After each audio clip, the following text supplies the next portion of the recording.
burst into fire forever.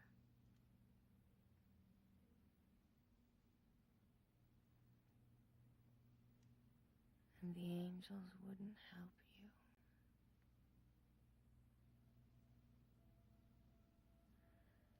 Because they've all gone away.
help if I lifted the glass. There we go.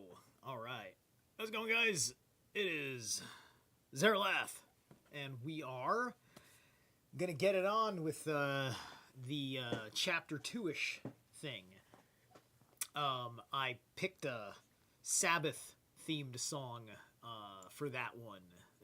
That was Cephalic Carnage with a... it was like black metal Sabbath. Wait, was that the name of it? I lost the screen and I was busy putting things together, and Cephalic Carnage is not my go-to band, so I'm not intimately familiar with them. Faster and faster. Whoops. Just trying to... Yeah, Black Metal Sabbath by Cephalic Carnage. Gnarly little bit. I was trying to go for something more black metal-like, but when I started actually searching for songs, it was like... I'm like, okay, I want a Sabbath-themed metal song that isn't Black Sabbath. And YouTube doesn't understand that. And I don't know exactly how to tell YouTube search engine. Do I have to do it like Google, where I say, like... There's like a trick on Google where you can search for something and also tell it what to exclude as a text prompt in the search. But I don't remember it right now. And it's not important because we're here and the thing happened and it was fine.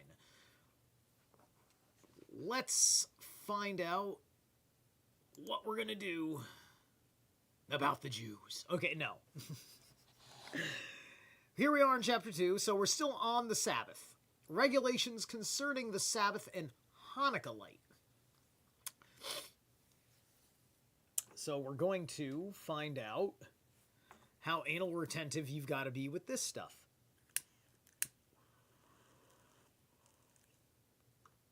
You know, if this was all about, like, what your rabbinical order has to live by and the rest of Jews don't gotta be that fucking serious about it, you know, just like the way, you know, not every Catholic has to do with what a goddamn bishop does every fucking day. Or the fucking priest. Right? But it's not like that. This is doctrinal behavior on the schedule, weekly schedule, for everybody. Okay. Mishnah 1. What shall and what shall not be used for lighting the Sabbath light?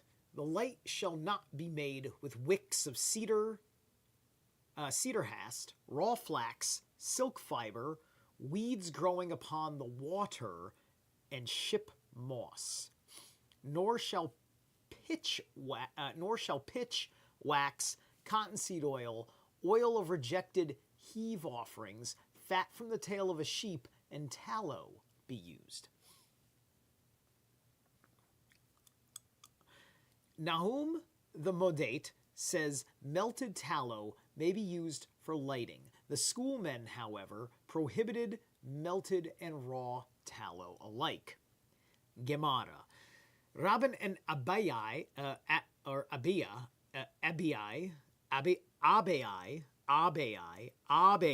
that sounds about right, were sitting before Rabbana Nehemiah, the brother of the Exilarch. After the death of his brother, he became Exilarch under the name Nehemiah II. An Exilarch? What is an Exilarch? That's a title I ain't ever heard of before. All right, we're learning stuff here. Are we having fun? Are we having fun learning stuff and things? All right, what is an... Oh my gosh. An Exilarch. It's got archon in it, right?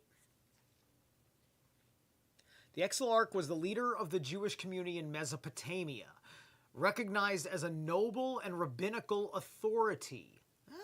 Oh, particularly during the eras of the Parthians, Sasanians, and Abbasid Caliphate. The title means head of the exile and was hereditary, tracing its lineage back to the royal house of David. Gotcha. All right, so the Exilarch is basically going to be. Remember in the Jewish War how there was special privilege for the bloodline rabbis versus the recruited rabbis? So the Exilarch is the name for those rabbis. Interesting that word wasn't used during those times in the Jewish War. With all the other things that had been said. But why are they called Exilarchs? Why is that their name? Because Exil, I think, means exile. So, let me go to... I'm going to go to Etymology Online real quick. And do Exilarch.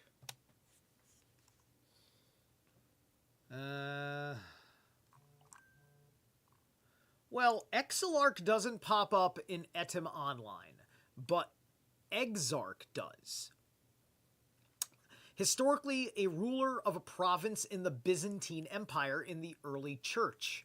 A prelate presiding over a diocese. In the Greek church, a legate of the patriarch from late Latin, exarchus, from Greek, exarchos, a leader from X, CX, and archos, leader, chief ruler. Right. So hold on a minute. From exarchos, a leader from X, right? Okay. So wait, CX, fine. Word forming element in English meaning usually out of or from. Gotcha. So, but very interesting that Exilarch itself is not in there. All right, but that's close enough for the purposes of today. Let's keep going. And they saw that he was dressed in a mantle of raw silk. And they went hard in keeping this Greek word in here for raw silk. Said Rabin to Abai, Abai. This is called in our Mishnah kalak. And he answered, in our city, it is called Shira Pranda Ferendinus. The same, Rabin and Abai. So, okay, anyway, trying to get those words to kind of fly, roll off the tongue, right? Happened to be in the valley of Tamruratha, and they saw a kind of yellow, and Rabin said to Abaya, this is Eden, mentioned in our Mishnah, and he rejoiced, he rejoined. This is only common wood. How could a wick be made of it? He peeled off one of them and showed him a kind of woolly substance between the bark and the stem. And the rabbis taught all that which was prohibited for the Sabbath lamp may be used in fires that are kept up for heat or even for constant light, whether such fires are built upon the Sabbath or in the hearth, as the materials are prohibited only for use as wicks for the Sabbath lamp. Rabbah said, the wicks which the rabbis forbade the use of in the Sabbath lamps are prohibited because they give a flickering light. The oily substances were prohibited because they do not adhere to the wick. Abai questioned Rabbah, would it be permitted to mix oil with these prohibited fats and then use them for the Sabbath lamp? Or is even the prohibited or is even that prohibited as the precaution lest one use those fats without the addition of oil? Rabbah answered, it is prohibited. Why so? Because they do not give a right light. Abai objected to him from the following. Ar Simeon Bigalamiel said, in my father's house they wound the wick around a nut and lighted it. Hence you see that it may be lighted, said Rabba. Instead of contradicting me with the saying of Ar Simeon Bigamaliel, support my view with the decision of the first Tana of our Mishnah. This would not do, as the record of an act is incontrovertible. Still, the record of the master remains contradictory. The Mishnah is not complete and should read thus: if one has wound a thing that may be used as a wick around a thing that may not be used, B is not permitted to light it. This is the case when the two substances are to serve the purpose of a wick, but if the prohibited substance is used merely to support the permissible, the combination is allowed, as so said Ar Simeon Bigamaliel in my father's house, etc. But after all, it is not so. Did not Arberuna teach in the name of Rab to melted tallow or fish fat? One may add some oil and use it for the Sabbath lamp. These substances adhere to the wick in themselves, but the rabbis had prohibited melted tallow or fish fat as a precaution. There's various degrees of actual rational logic here. Right now, none of this is even remotely crazy, right? This all kind of makes sense. I mean, like, especially because, like, the guys, oh, don't use that kind of fat, it doesn't give off the right light, etc., right? I can respect that, right? You know, just like, you know, I do candlemancy, and I get very irritated candle shopping, and the price of fucking candles is ridiculous, but anyway. But after all, it is not so. Did not Arberuna teach in the name of Reb to melted tallow or fish fat? One may add some oil and use it for the Sabbath lamp. These substances adhere to the wick in themselves, but the rabbis had prohibited melted tallow or fish fat as a precaution, lest, if the melted substance be allowed, one use it raw also for light. Why did they not enact the prohibition to use these substances with the admixture of some oil as a precaution, lest they be used without the admixture of oil? This itself is a precautionary measure. Shall we enact another as a safeguard to it? Arhuna said, the wick and fats which the sages have prohibited for the Sabbath lamp cannot be used for the Hanukkah lamp either on the Sabbath night or on weeknights, said Rabbah.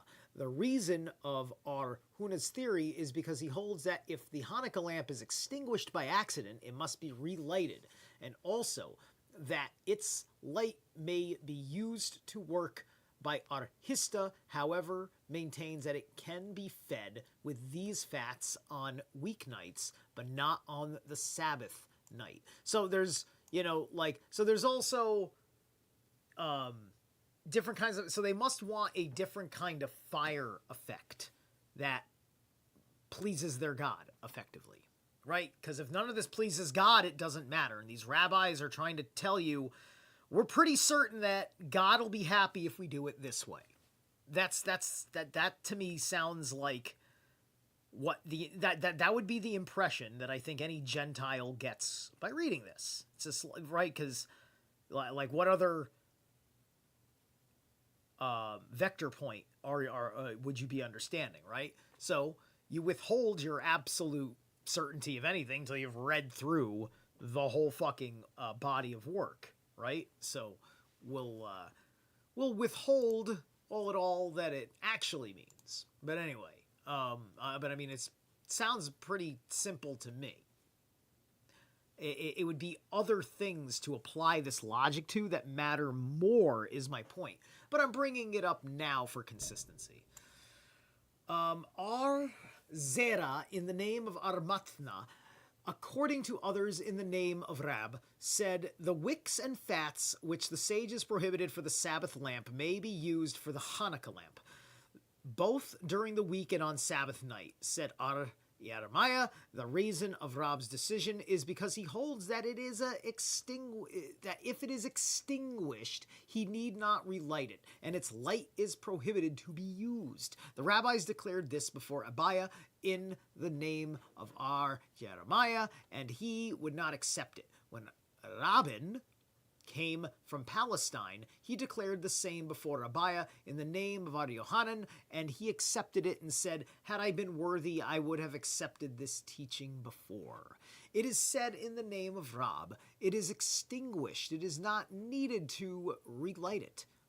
Is this not contradicted by the following? The proper ordinance is for the Hanukkah light to last from sunset until footsteps are no longer heard in the street. Does this not mean that if extinguished, it must be relighted?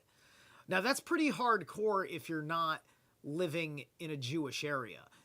Does it mean Jewish footsteps? If I walk down the street, am I ruining their fucking day? Think about that if, the Jews want to pass certain laws for you, Noahide, and such. Look that up. Nay, the time appointed is only for the purpose of determining when the light is to be lit or light should be made, which will last for the appointed time. So what this rabbi is affirming is, no, not literally, right? It's an expression, meaning that time of night when people typically stay in homes, which is more evident naturally because A, it's the Sabbath situation, what Jew would be out, and B, and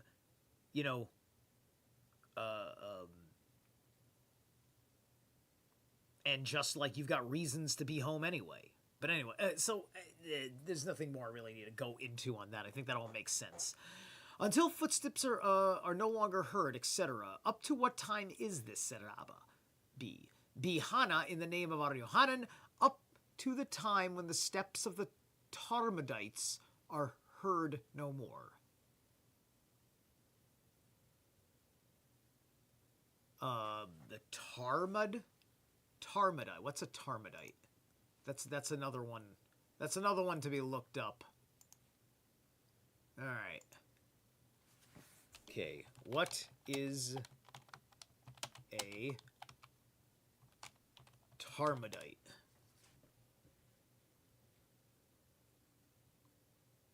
Not termites. It goes to termites. That's cute. A Talmudite.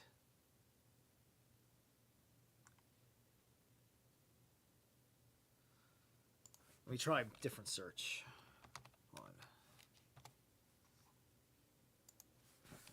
What is a Talmudite?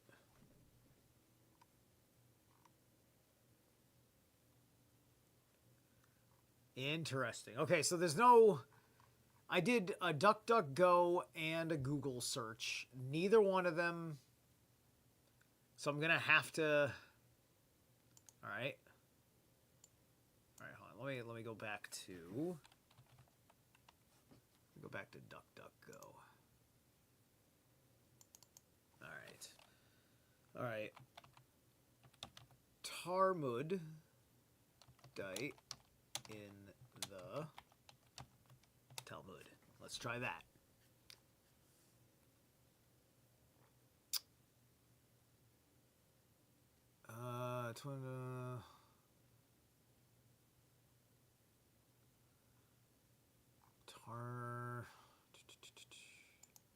There's a dictionary of the Talmud, apparently.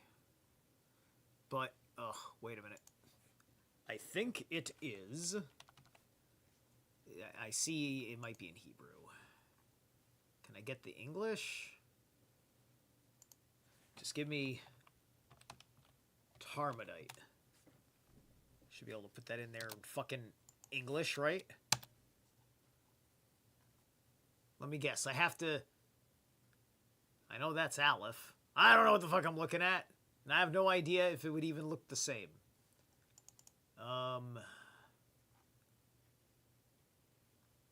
You don't want to give me an English version. I'm sure of it. You're keeping it inside, aren't you? You're keeping it in the tongue.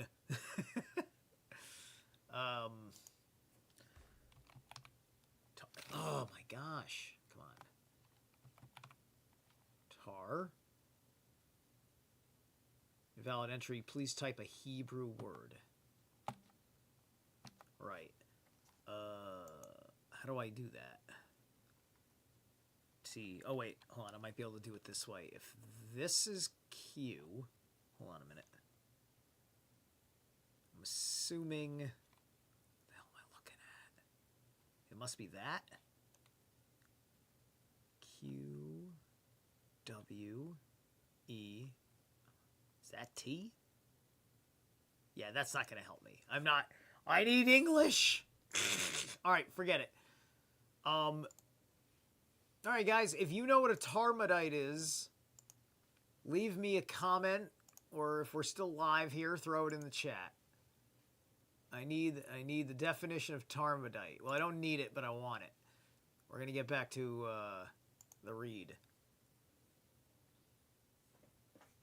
Actually, wait a minute. There's a little, maybe this little, what's this little 2 right here? I can't click on it, but there's got to be information on that 2 at the bottom of this.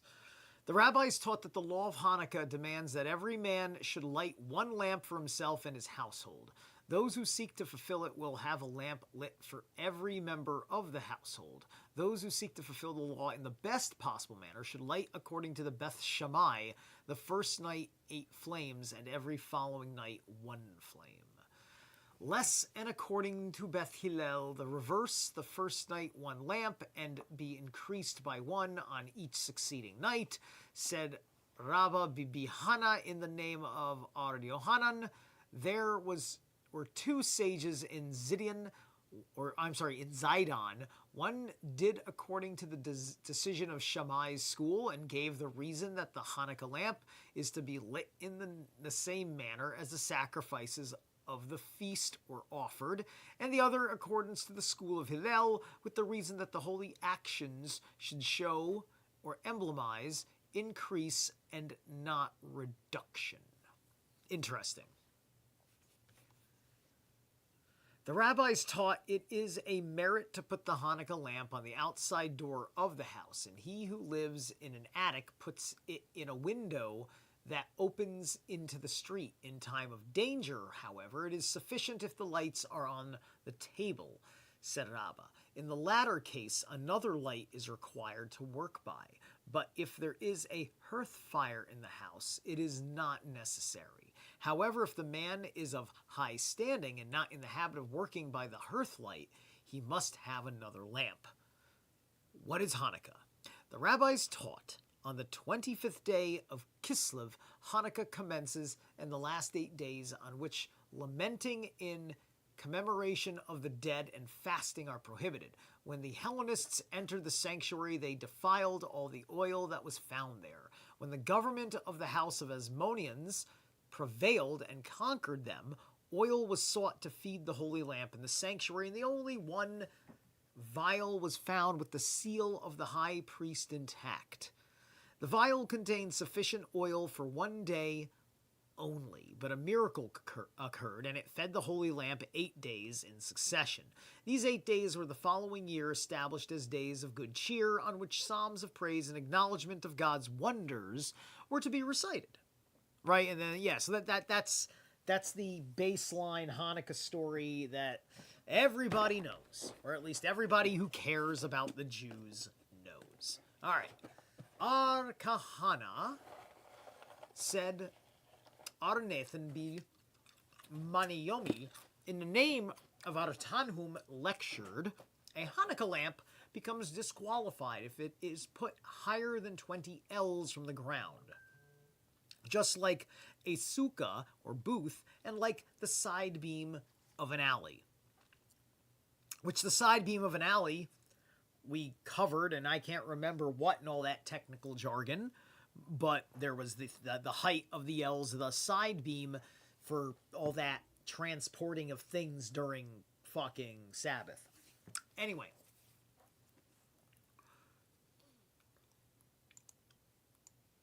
We're going to pause right here, and we're going to go into the first break as soon as I figure out what I want to play for that break.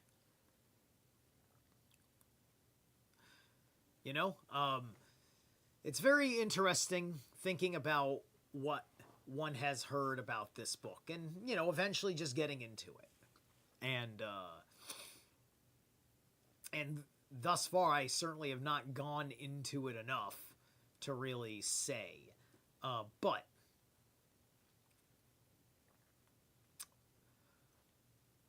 it's going to be very interesting because it looks like it might just drop you just out of left field. The most significant thing will be spoken amongst all of this processes going on, right? I feel like I can feel that what the higher rabbis aren't saying kind of atmosphere. If you know what I mean. Let's see.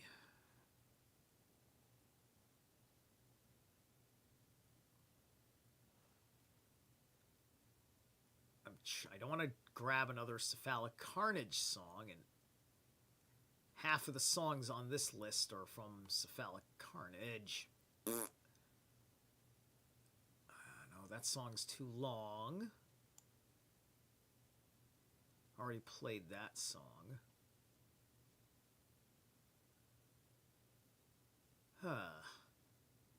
Hold on. We're going to go back, and I'm going to scroll down a bit and see if I find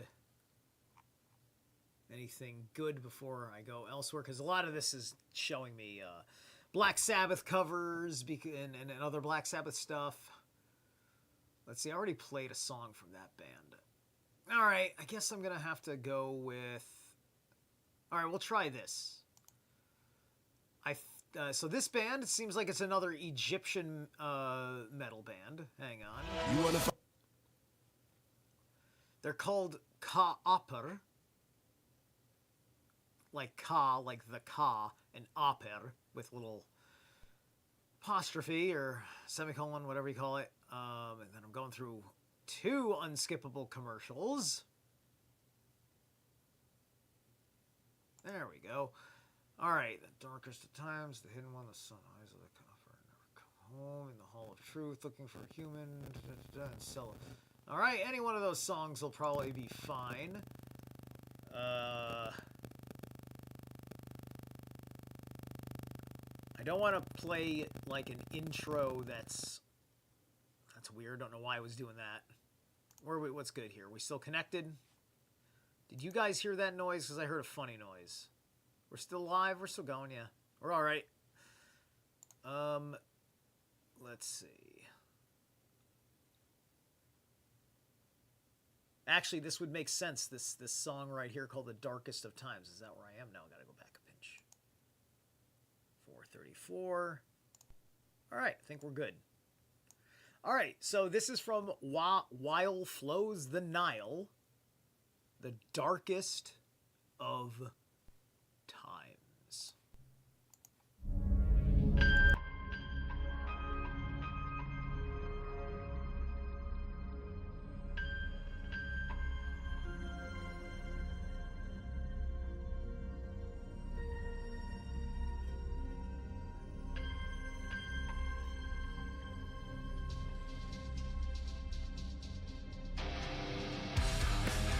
Beyond the horizon,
All right, that was good. That's some good stuff. Oh, this one don't want to work.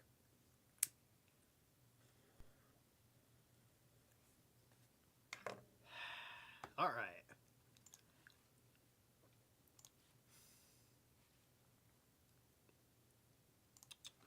All right, we're back in.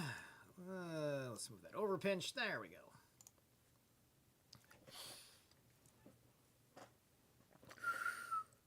Rabbah said, the merit of the Hanukkah lamp is that it be put within a span of the house door. And on which side?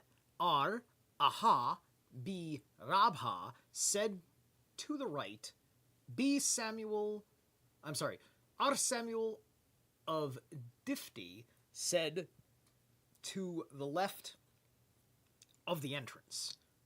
And the halakha prevails that it should be placed to the left of the entrance so that the Hanukkah light be on one side and the mezuzah on the other side of the door. Yehuda, in the name of Arasi, said, it is not allowed to count money by the Hanukkah light. When this was cited before Samuel, he said, is there any holiness in the light? Ar Joseph retorted, is there any holiness in the blood of an animal? And yet have we not learned in a Boretha, it is written, then shall pour out the blood and cover it. Leviticus 17:13. From this we infer that he must cover it with the same hand it was shed with, but not with his foot, in order that the fulfillment of the commandment should not be treated with lack of reverence. In our case, to the light must not be used for anything, in order that the compliance with an ordinance should not evince a lack of reverence. Evince? Evince? That it should not evince a lack of reverence. What does evince mean?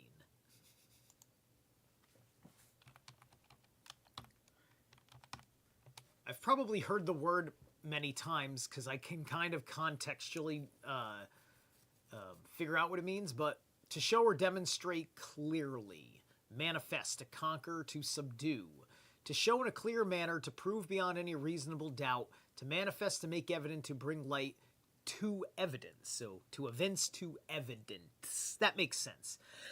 As I said to myself, that's very close to the word evidence. So it means like do it this way, but do it definitively. It doesn't have to be extravagant, but don't hide it in the way that you're doing it either. Make it knowably, seeable, visibly, almost performatively, I suppose. Ar Joshua B. Levi was questioned. May the fruits hung up in the sukkah for ornamentation be used during the 7 days of the feast? He answered, even to the Hanukkah light, a law was passed prohibiting the counting of money, said Ar Yosef, Lord of Abraham. Here, he connected a law that was enacted by the ancient masters with one that was not discussed by them. The law concerning the sukkah was biblical. That concerning Hanukkah was not biblical, but rabbinical. Okay, right. Therefore, said Ar Yosef, the precedent of all these cases is the law concerning the blood, which was cited above. I see.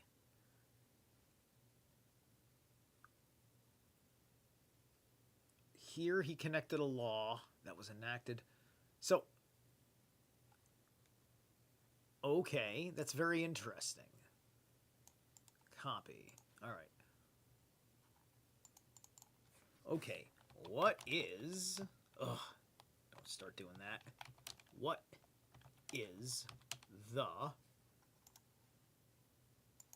law of Abraham. Sorry.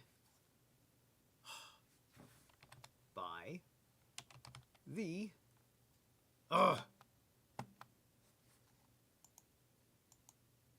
by the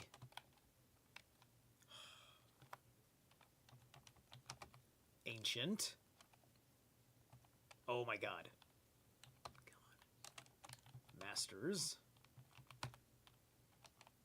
in the I'm not even asking AI. This is just, I'm literally just straight up asking DuckDuckGo, which is going to have an AI search assist answer at the top on top of its text. So I'll get perhaps something if this aspect of the Talmud is known on the internet. All right. Let's see. Masters was not discussed by then. The law concerned the Sukkah. That was the Bible. Okay. It looks like it's pulled up the same text I just read. All right. So here's what the search assist says. Excuse me. It expresses a connection to the authority and teaching of the ancient masters, particularly in discussion about law's interpretation. It highlights the reverence for tradition and teachings passed down from the patriarch Abraham and importance of these teachings in Jewish law. Okay. Understanding the Lord of Abraham and Talmud, the Lord of Abraham is used in discussion within the Talmud, particularly in context of legal debates among the rabbis. It reflects a deep reverence for God, the patriarch Abraham, who is on central figure. All right, so when they say Lord of Abraham, I think what they're saying is just like, as God's relationship with Abraham in his scriptures that are known in your Torah, in this Mishnayah or Mishnayath or the whole of their Mishnahs or whatever the word is, right? Like, you know, all of this stuff that relates to Abraham is the principal unwavering thing of the issue that they are arguing about. That's what makes sense to me. Okay.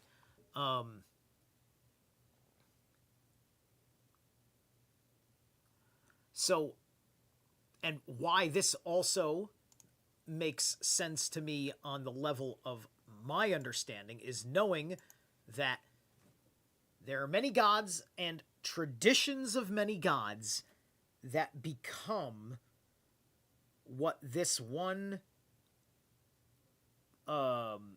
cult of the Semitic world made of those gods when things went into that henotheistic bind.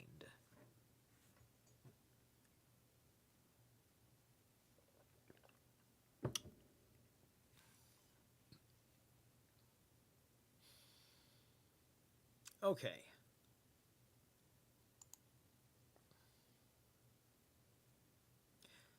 It was taught, Rab said, it is not allowed to light one Hanukkah light with the other. Samuel permits this. Rab prohibited tzitzith, show threads, to be taken out of one garment and put in another.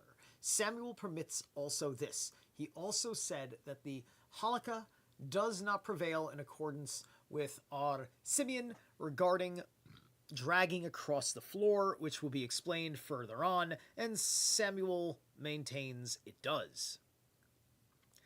Said Abaya, my master followed the decision of Rab in all questions except the three mentioned above, which he decided according to Samuel. One of the rabbis in the presence of Arada bi-Abba said, Rab's reason for prohibiting these acts was to prevent irreverence in the compliance with the law, said Areda to the scholars present. Hear him not. Rab's reason was to prevent stinginess in the fulfillment of laws. And what is the difference between the two? It is in the lighting of one Hanukkah lamp with another. He who says that irreverence was the reason cannot prohibit this, but he but he who holds stinginess to be the reason prohibits even this rightfully.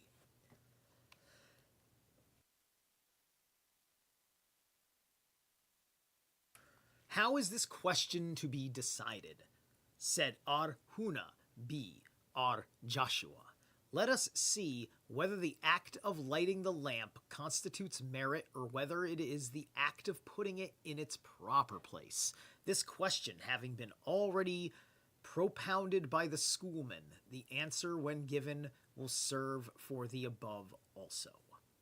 Come then, and hear the following. Ar Joshua Bilevi says, a lantern that was lit for Hanukkah on Friday night and kept burning the whole following day must, at the close of the Sabbath, be extinguished and then relighted.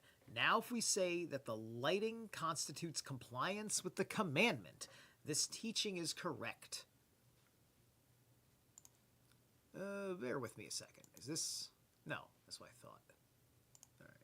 All right. This lighting is correct. Shoot. All right, I lost my place checking on something. Sorry, hang on.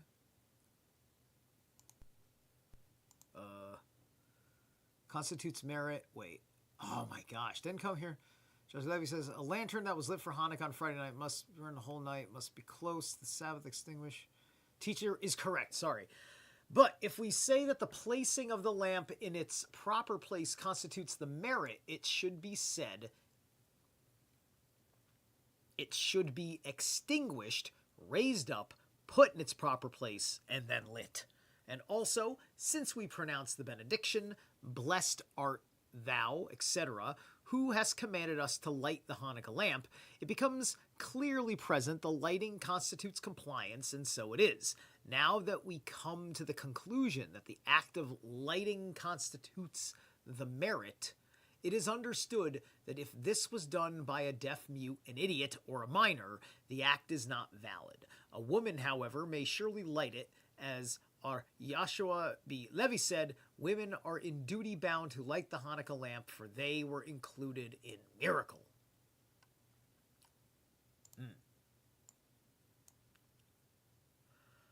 Ar Shesheth said, a guest at a stranger's house is obliged to light the Hanukkah lamp. Said Ar Zera, when I was studying at the school of Rab, I contributed my share towards maintaining and lighting the lamp with mine host. Since I am married, I say I surely need not light it now, for it is lit for me at my house.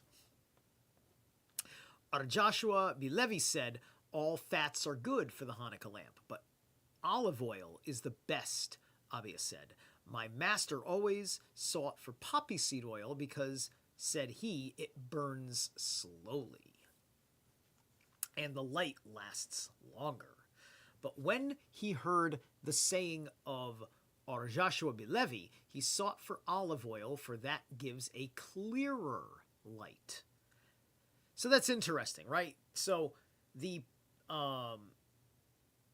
poppy seed oil is economic, but the olive oil is perhaps a pure. Its light is more like closer to a pure white or something, right? So this lets us know that they want this flame has to have a character. It has to have a spirit, right? They're looking for its visible signifier, right? So they want it to be a certain kind of flame, meaning it would be a recognizable flame. It would burn in a particular unique way because of all of the materials and the placement and the etc., kind of bringing it together. It is absolutely amazing that they don't realize that they're just in a really, really anal retentive, like, Saturn ritual. Right? They're like, this is God, like, forcing you just to be proper your whole life. right? Everything here is proper. Like, imagine like all of this is wrong, and then like, you know, and so like the Jews they got it figured out, they think, and everything is just so goddamn wrong, and a lot of them are like that, where we think we got it figured out, but man, everything going on here is so damn wrong. Right? But they think that they should be allowed to keep doing their best effort, even though their best effort is perhaps doing a lot of damage. Because, you know, I'm pretty sure Benjamin Netanyahu probably reads this fucking thing. Or at least he's listening to a rabbi who his political party is keeping in power, or vice versa.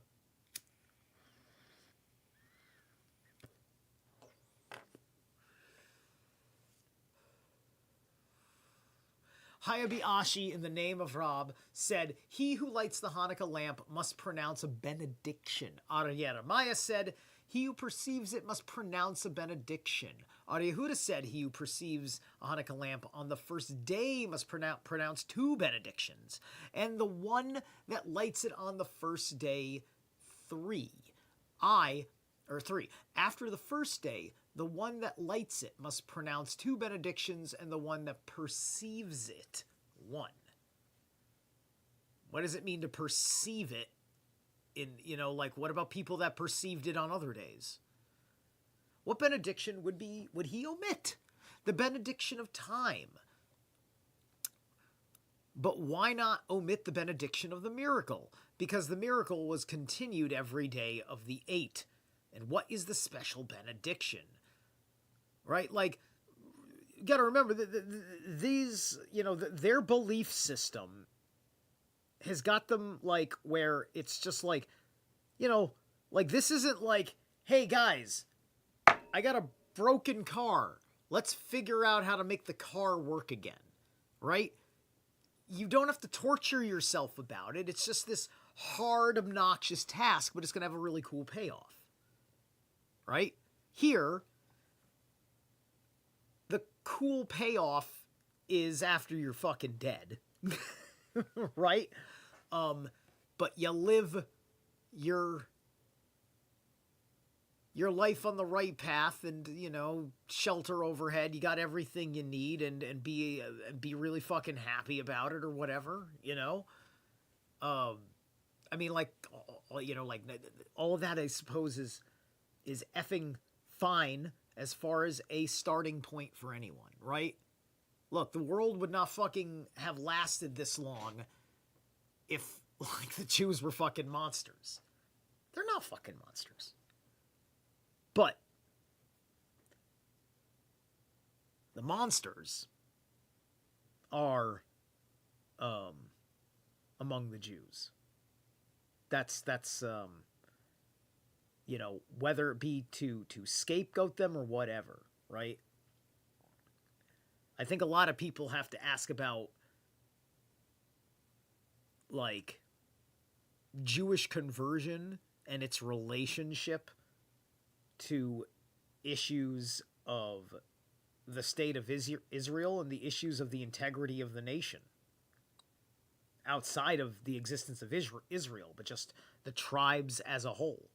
There's plenty of Jews that they got nothing to do with Israel, and they're all over the fucking world. And they're good neighbors. They're families that were born there and everything. The whole 9 yards. Anywho.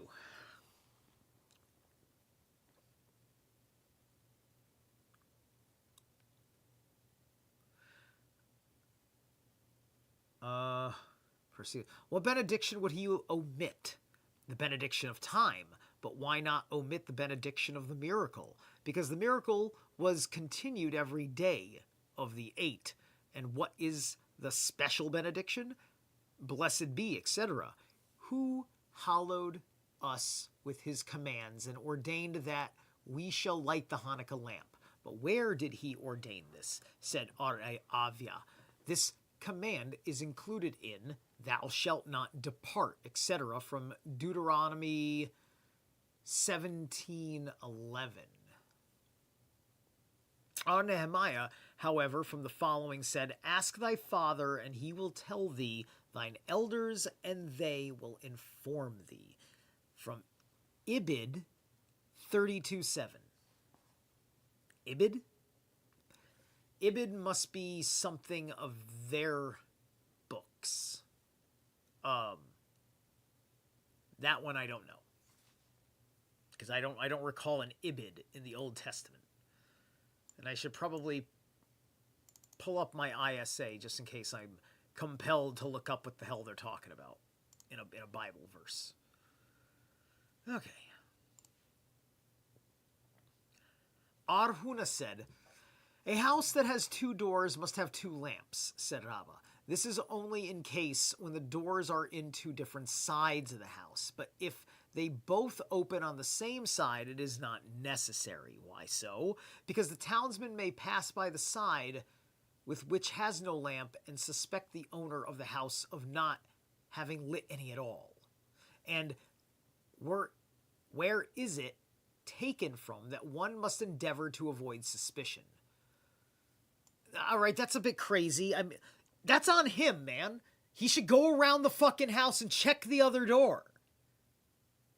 All right? And not complain that he had to fucking do so. That's ridiculous. From Tosefta in Ke Shapel, which states plainly that everyone must do so.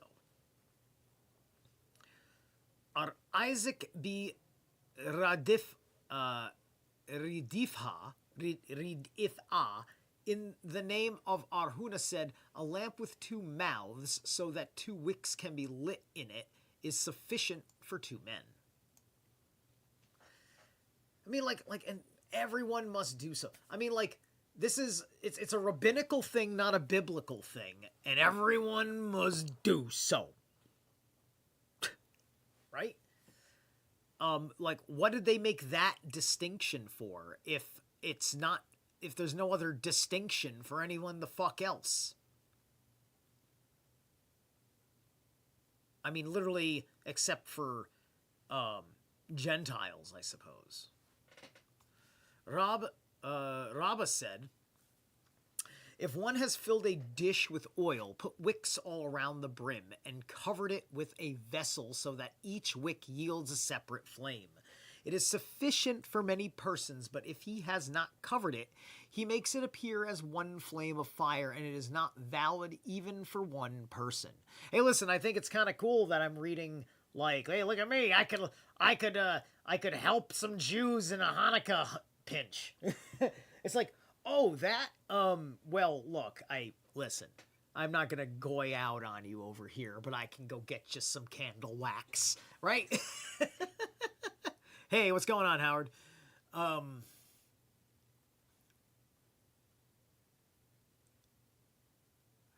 there's one flame in his... Wait, did I read that? Around the brim and covered it. Yes, I did. All right. The same said again, if one possessing only means enough to light one lamp, must choose between using this light for a house light on Friday night or a Hanukkah light, he should use it for a house light in order to preserve his domestic peace. If again his choice must be between purchasing the house light and the wine necessary for the celebration of the holiness of Sabbath, the house light is to be preferred, and for the same reason. However, it is doubtful to me what must be chosen between the Hanukkah light and the goblet for Kiddush, when one cannot afford both, which must he prefer?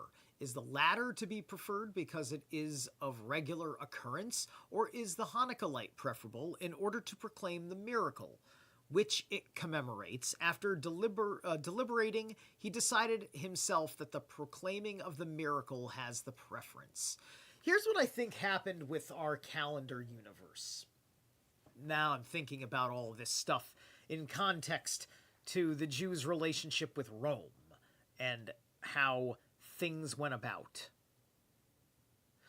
Maybe because, like, I don't think in ancient time, like, when did we start using the week? Before I go off on a tangent, talking out of my ass on an assumption here, I got one assumption that I need to clear to make what I got going in my head actually make rational, trivium-based sense. What was it? Okay, when did Rome use the 7-day week? All right. I'm going to use, okay. The 7-day week became established in the Roman Empire around AD 321, Council of Nicaea time, when Emperor Constantine made it law. Okay. Okay, so good. All right, that's in the Christian period. Perfect. Yeah. I think that the only reason we have a 7-day fucking work week and that we live like this is because Jewish culture, Jewish business became our social rhythm. Right? We're on this rhythm. We're on their rhythm in this manner. And so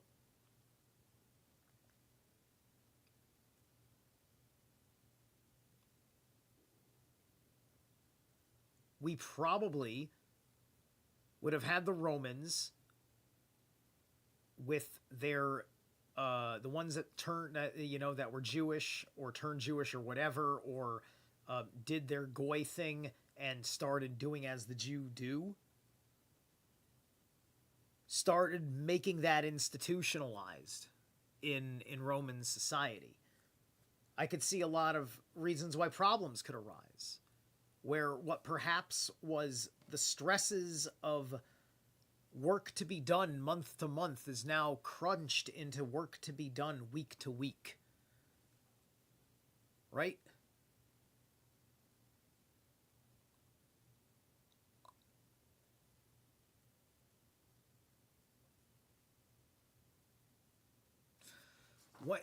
Let's I'm going to ask another question before I continue. Actually, after this question, I'm going to go into a break, I think. Hold on a minute. All right. Okay.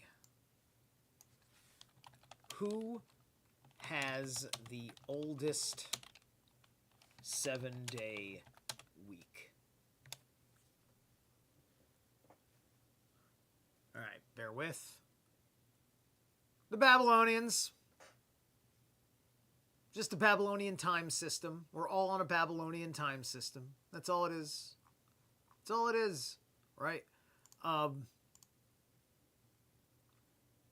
But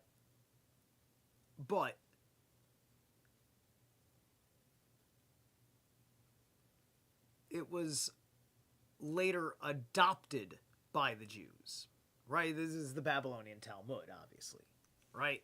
So that's the way that it goes around. But what was the deal with the Babylonians? And remember, the Jews are a scapegoat also. Even the ones that are legitimately part of the problem are a fucking scapegoat. This is all sorts of forces in the region. And remember, we're also talking about the fact that, and I'm not going after Semitic peoples as a whole either, which is the Jews, the Hebrew Israelites, and then other such persons like Palestinians. Palestinians are Semites. So anyway, don't call me anti-Semitic. I just made the most pro-Semitic statement one could possibly make. And that's what I try to remind people in comment sections as this shit goes on. It's just like, Palestinians are Semites too. Just remember that and drop that anywhere. Anywhere. Motherfuckers either not just beating somebody in an argument, put it in a comment section that needs that argument. That they're trying to save a Palestinian from people that call them anti-Semites for trying to save Palestinians. Because winning that argument forces them to address realer issues. That's the importance of why I do crazy stuff like this.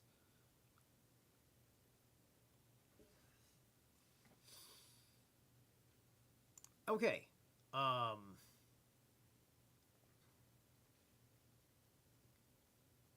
Yeah. All right, good. We're going to come back to this passage on the other side of this break I'm going to find. What do we got here? Let's see. I'm just looking at the sidebar on YouTube and seeing if I can find something I want to roll with.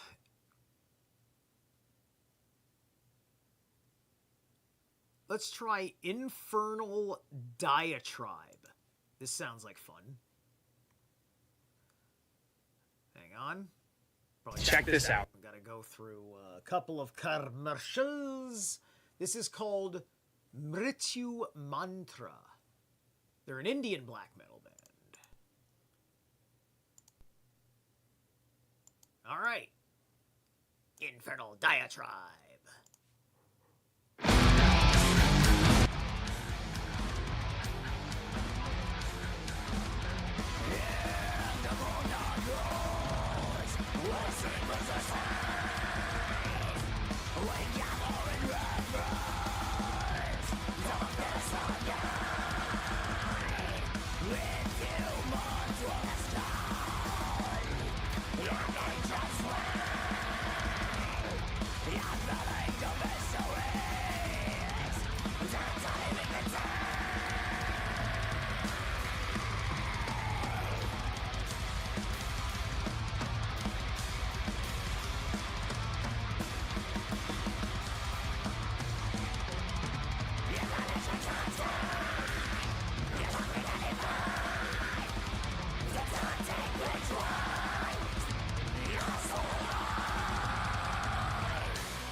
Looking for the best nutrition. All right. Here we are. All right. If I can put us back on track, you guys need the PDF. I almost got started without it. How we doing? Just Howard in the chat group. Good to see you. All right. All right. We get this over here.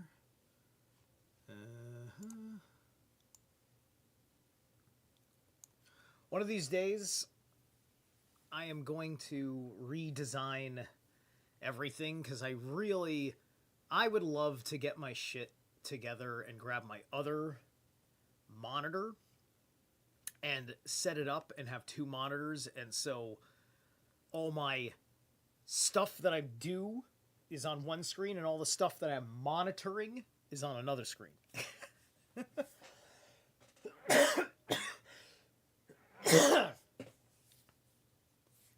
But basically, my desk is cluttered both in real life and on this computer. The same said again if one, possessing the only means enough to light one lamp, must choose between using the light for a house light on Friday night or a Hanukkah light, he should use it for a house light in order to preserve his domestic peace. If again, his choice must be between purchasing the house light and the wine necessary for the celebration of the holiness of Sabbaths, the house light is to be preferred, and for the same reason. However, it is doubtful to me what must be chosen between the Hanukkah light and the goblet for Kiddush. Now, also, consider and understand, like, the fact that, like, so it goes back to the Babylonians. It goes back to these biblical times that the Babylonians had this weak system in the beginning and that the Jews adopted.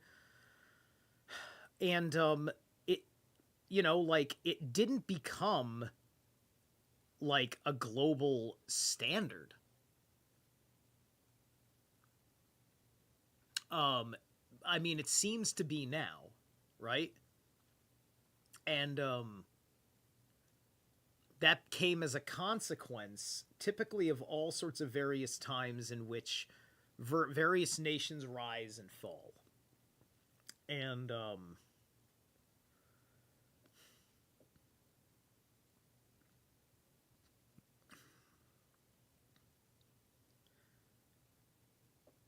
we watch horrible people do things in front of us, and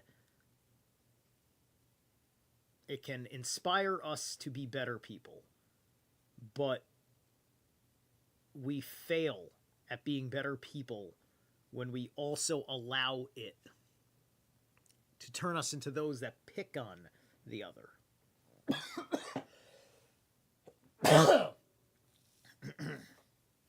There is something far more transcendent than the Jews that I'm looking for in this investigation of the Jews. Because I can tell, as anybody who has advanced through history now can tell, that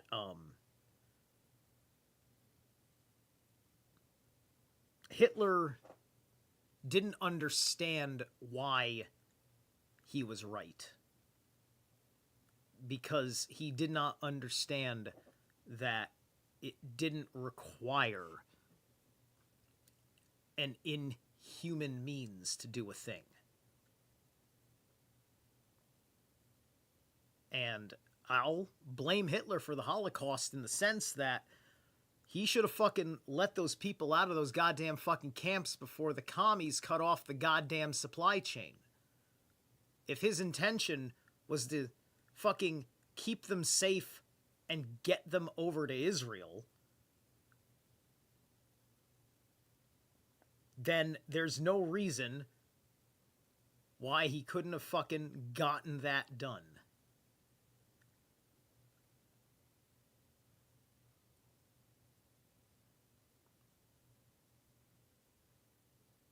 We have silenced too many people, or called too many people liars from their side when they say something that may completely shatter your paradigm that you might actually be able to substantiate with a little bit of investigating. As long as they actually give you something to tell you that what they're saying comes from a truth to be found in the world that will show you also what they just said. That is original, authentic, and validatable, verifiable.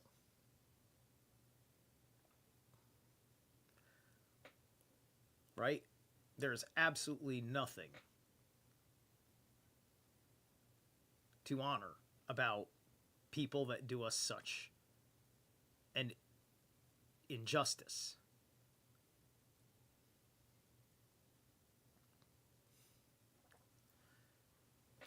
Because at the end of the day,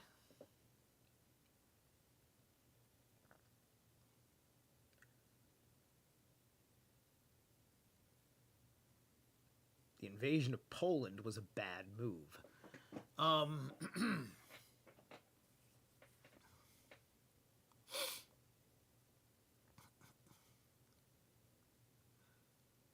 All right. It's doubtful to me what must be chosen between the Hanukkah light and the goblet of Kaddish. When one cannot afford both, which must he prefer? Is the latter to be preferred because it is the regular occurrence, or is the Hanukkah light preferable? Yeah. In order to proclaim the miracle, which it commemorates. After deliberating, he decided himself that the proclaiming of the miracle has the preference. Arhuna said, "He who makes a practice of lighting many lamps, which the law requires for festive occasions, will be rewarded with scholarly sons. He who is particular about his mezuzah will be blessed with a fine dwelling. He who is particular about his show threads, his zitzits, will be blessed with fine garments. He who is particular to pronounce the benedictions of Sabbath over a goblet of wine shall live to have his cellar well stocked."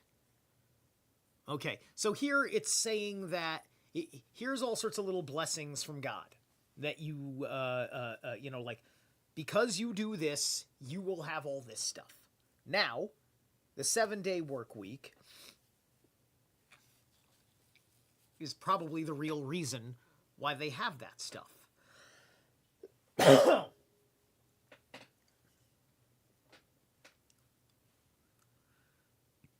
And the other point I wanted to make about the 7-day work week was the insertion of the names, right?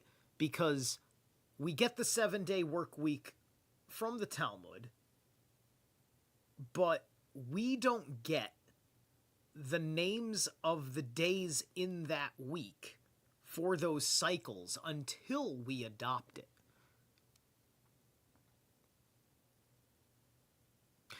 In fact, let me double check on history again. Okay. When did we name the days of the week?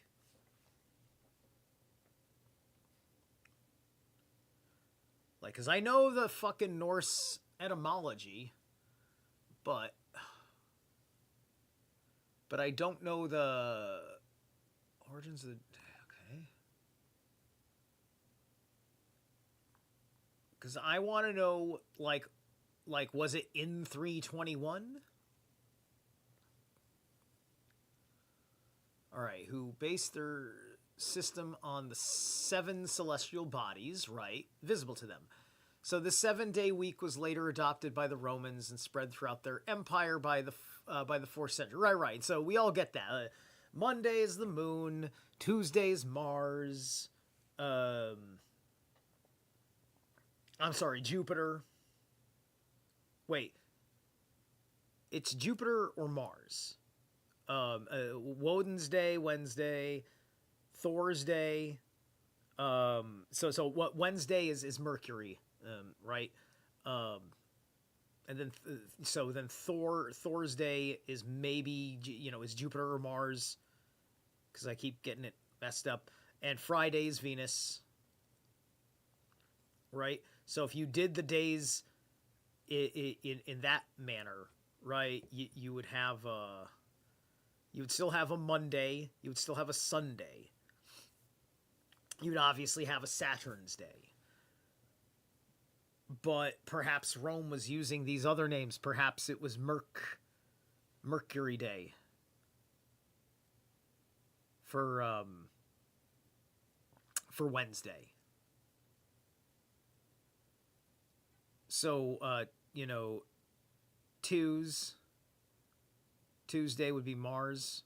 Yeah, no, I think Tuesday is Mars. Because like 9/11 happened on a Tuesday. So there's the war element there, right? Anyway, I don't want to go too nuts with that point, right? But that would make Thor's Day more into a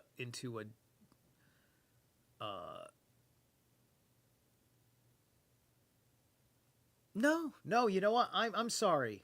No. That is great. It's funny when I think about it now. Now that I'm actually thinking about it, Tues is like Deus, which that's Jupiter. So that would be Jupiter's day would be actually Tuesday, not Mars.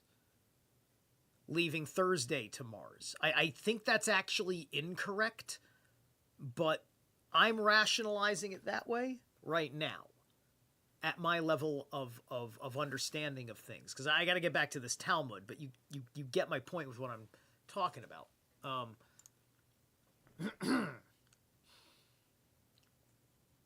Arhuna was wont to pass by the house of Ar-Abin, the carpenter. He noticed that the latter lit a great many lamps on the Sabbath night. Said he, 2 great men will come forth from this house, and they were Ar-Jida and Ar-Haya bi Abhin.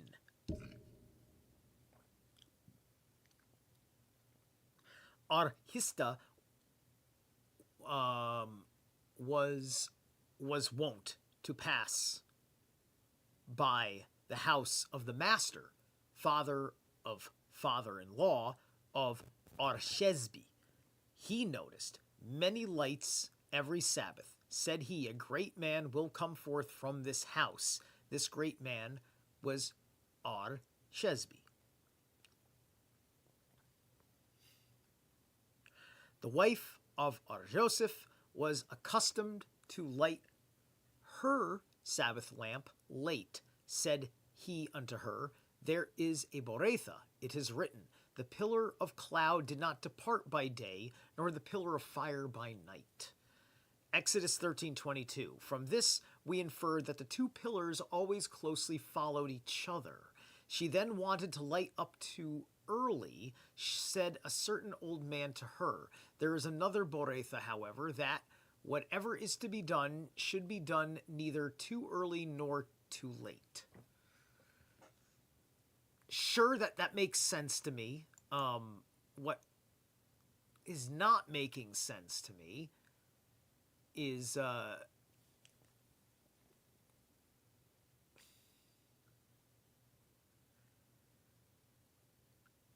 she then wanted to light up too early. I said, okay.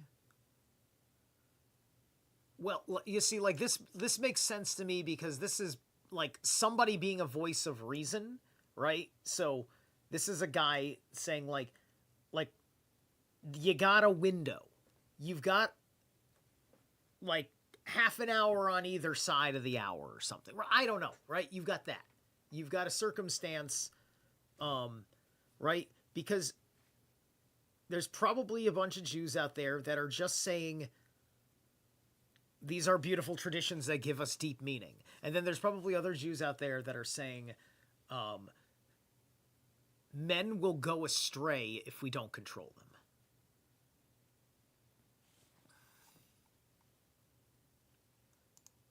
Rab said, "He who loves scholars will have sons that are scholars. He who respects them will have scholarly sons in law. He who fears scholars will become a scholar himself, and if he is not fit for this, his words will be respected like those of an ordained scholar."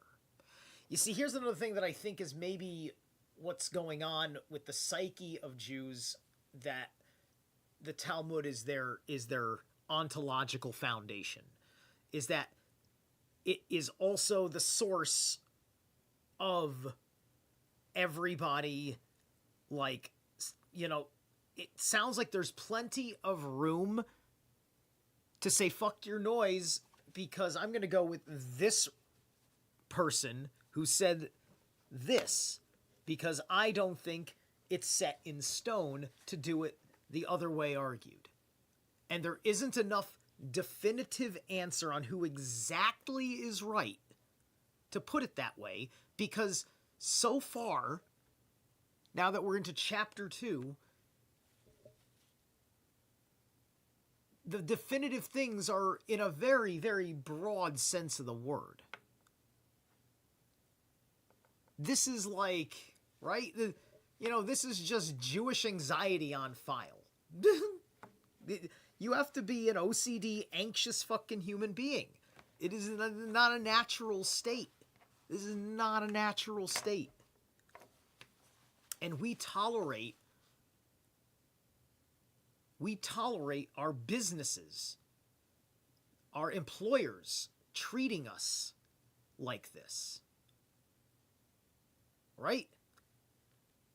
There's nothing wrong with the existence of employers and businesses and being treated in certain ways in a society. Right?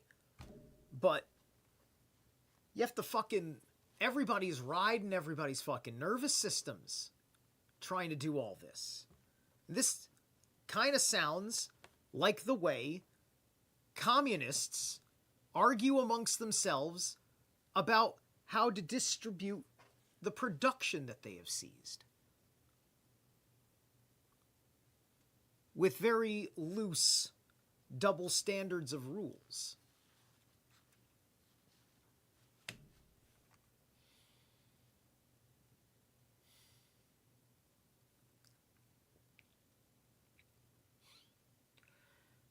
Rab said, "He who loves scholars will have sons that are scholars. He who respects them will have scholarly sons in law. He who fears scholars will become a scholar himself, and if he is not fit for this, his words will be respected like those of an ordained scholar." Oil is rejected, heave offering, etc. "What is that?" said Rab. "It means oil of heave offering, which became defiled. It is called oil for burning, because it must be destroyed in fire." And the Mishnah speaks here of a Friday that happens to fall on a feast day, and the prohibition to light the Sabbath lamp with it is because consecrated things that have been defiled must not be burned on a feast day. Said Ar Hanina of Sora. This should be corrected in our Mishnah.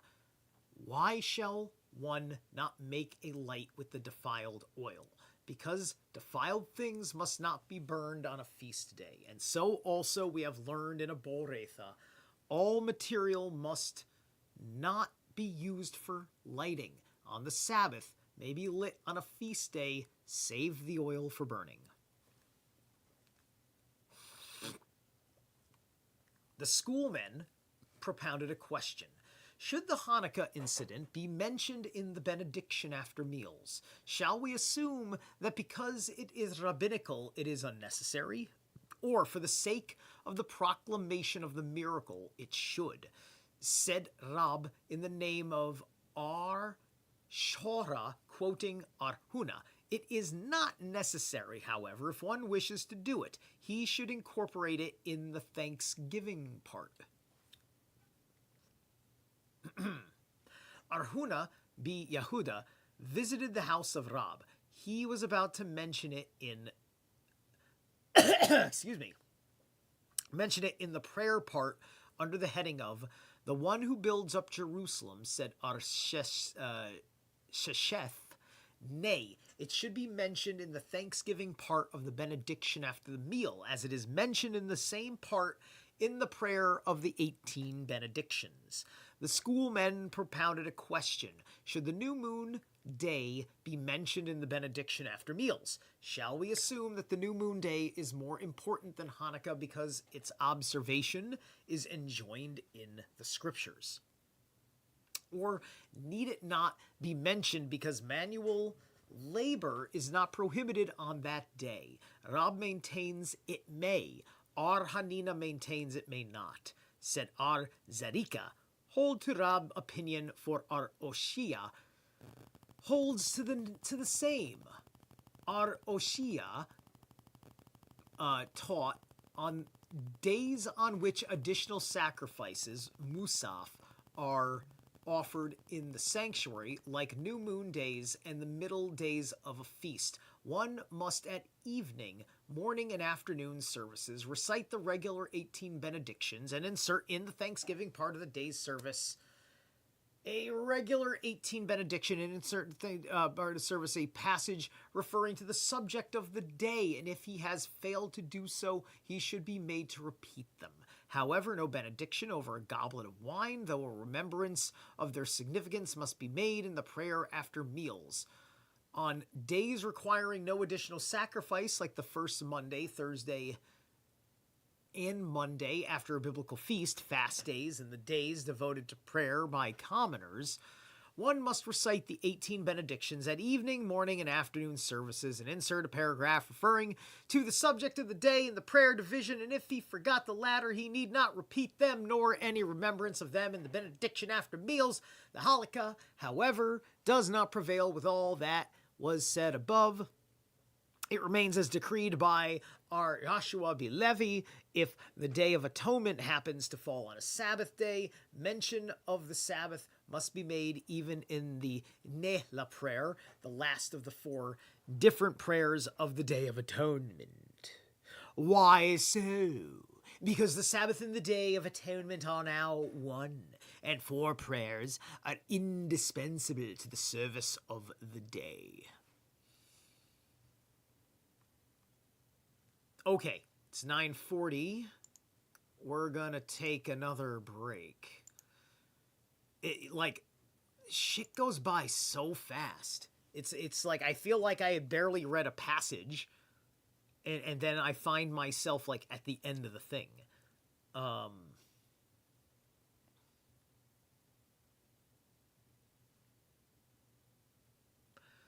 don't know who Draconis Infernum is, but in Eternal Decay is what I'm going to go for. We're going to see if this is going to be any fun. The number one hair regrowth shampoo. Hush!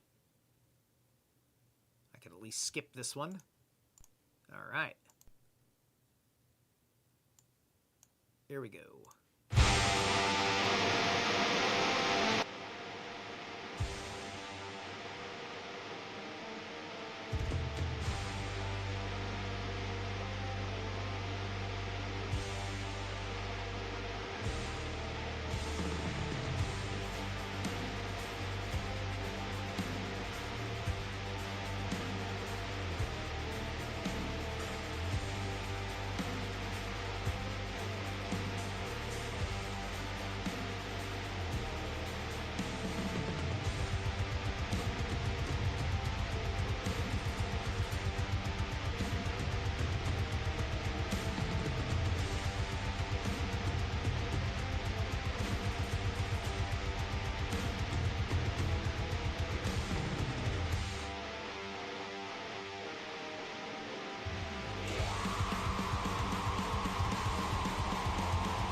stuff. I like it.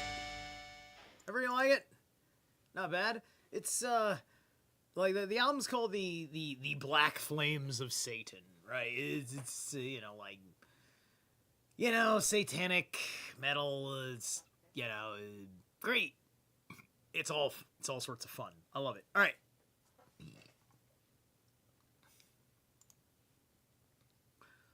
But I already whoops, where'd that go? Because I might want to do that one next. Shoot. I saw it. Where'd it go? There it is. Oh, that's a full album, but that's fine. We'll just keep this page open. It'll be great. Okay. Let's have at it. All right, so we're going to jump back in over here at Mishnah 2. How's the chat room doing? Hey, Timothy.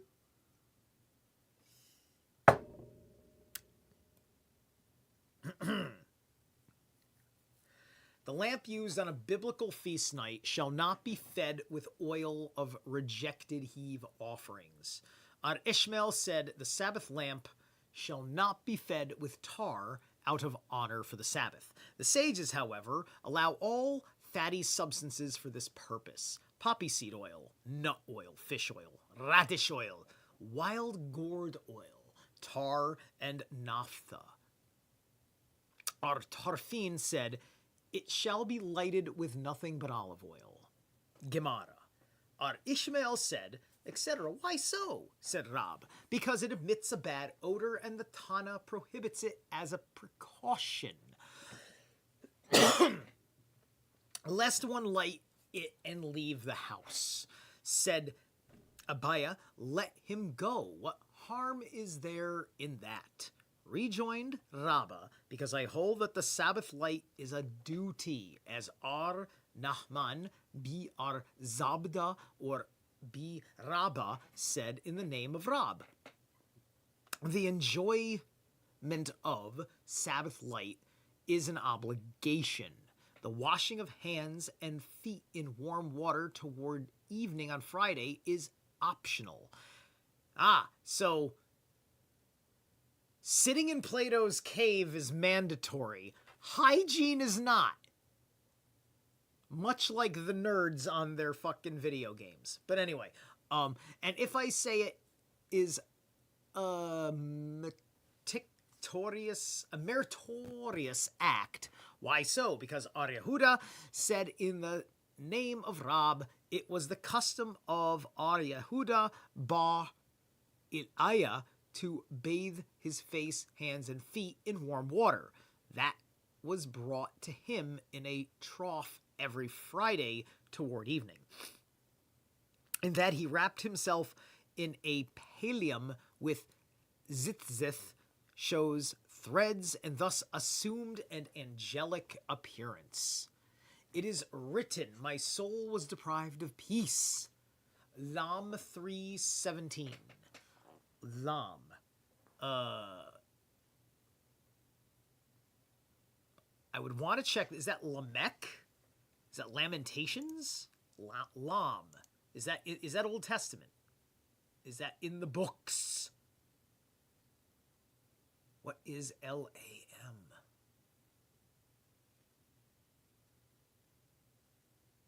Well, whatever L-A-M is, it's not in the Old Testament.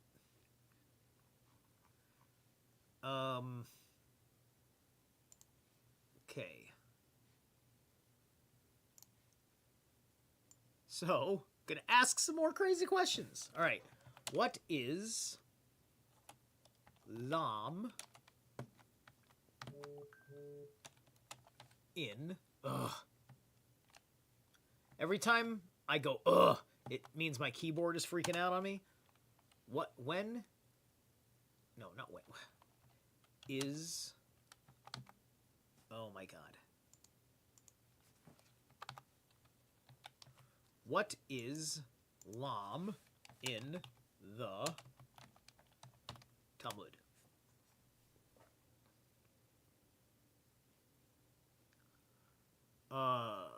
Lam text Lamed. Ancient Hebrew alphabet. The letter Lamad, Hebrew for Christians. Topical Bible, Lamed, rabbinical writing frequently explored a deeper meaning of Hebrew letters. There's no exception. So is it? It's about. It's the deeper. Are they? But no. But this is a book. It's got a chapter and a verse.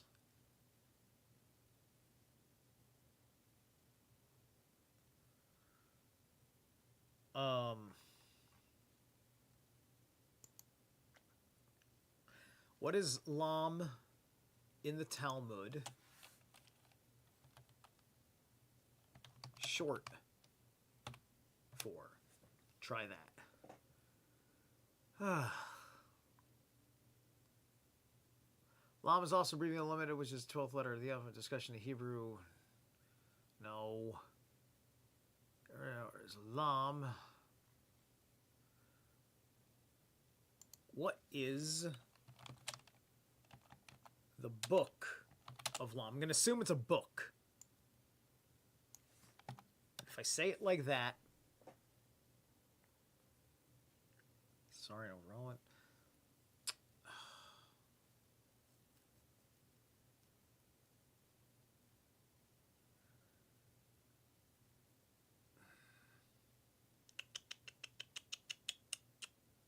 Nothing. All right. Maybe it'll be answered later on in the book. Maybe I will contextually put it together.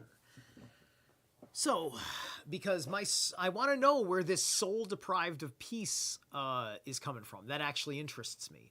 What does this mean, said Abuhu? It means being deprived of the pleasure of lighting the Sabbath lamp. I forgot the good ibid. What does this mean? Said R. Jeremiah. This refers to the deprivation of a bath. R. Yohanan, however, said it refers to the washing of hands and feet with warm water. R. Isaac of Nafha said it refers to a good bed and comfortable bedding. Abba said it refers to an arranged bed and an elegantly robed wife for scholarly men. The rabbis taught who may consider himself rich. One who enjoys his riches is the opinion of R. Meir. R. Tarfon said, he who has 100 fields, 100 vineyards, and 100 slaves at work in them. R. Akiba said, he who has a wife adorned with good virtues. Yos said, he who has a place for man's necessity in his house. We have learned in a Boretha, our Simeon B. Elhazar said, the Sabbath lamp shall not be fed with aromatic balsam. Why so? Rabbah said, because it yields a fine fragrance. It was feared lest one use it, taking it out while the lamp is burning. Said Abahayas to him, why does not the master say because it is volatile? Aye, he means this, and the other also. The balsam is prohibited because it is volatile, and also for fear lest it be used. Okay, that makes perfect sense to me. That's a perfectly rational explanation for things. There was a mother-in-law who hated her son's wife. Ah, tell me about it, sister. And told her to perfume herself with aromatic oil. When the daughter-in-law had done this, she ordered her to go and light the candle. While complying with this order, she caught fire and was burned.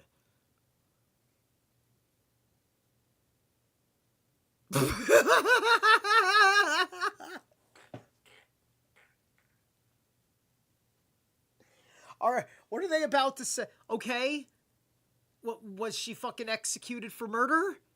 The rabbis taught a lamp shall not be fed with defiled tabhel, even on weekdays, and the less so on the Sabbath. In a similar manner, white naphtha shall not be used to feed a lamp with on weekdays, much less on Sabbath, because it is volatile.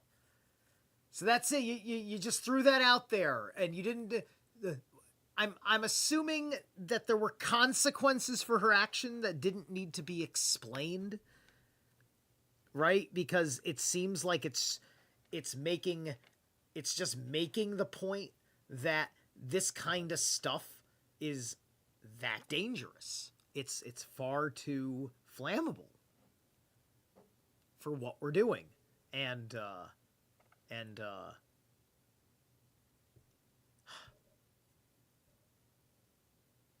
what the fuck's going on with the women where it goes to that? In the Boretha, it was said that aromatic balsam shall not be used. So also did our Simeon be Elhazar teach, aromatic balsam is nothing but resin that comes forth from aromatic trees. Ishmael said, the Sabbath lamp shall not be fed with anything that comes from the trunk of a tree. Our Ishmael be Baroka said, it shall be lighted only with such substances as come from fruit. Our Tarfan, however, said, it shall be fed only with olive oil. Our Yohanan bin Nuri then arose and said, what shall the people of Babylonia do, who have nothing but poppy seed oil? What shall the people of Media do, who have nothing but nut oil?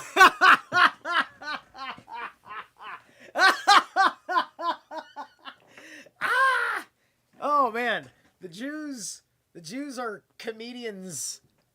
They're just fucking funny.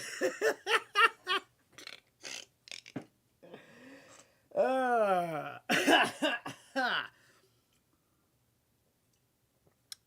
hope there's some good synagogue out there getting a fucking laugh out of this. Sorry about all the blasphemy and heresy and such.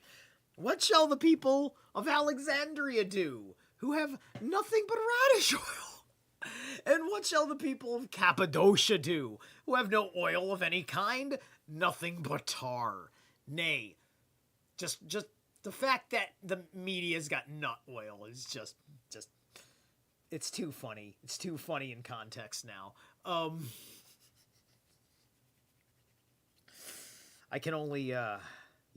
Anyway, and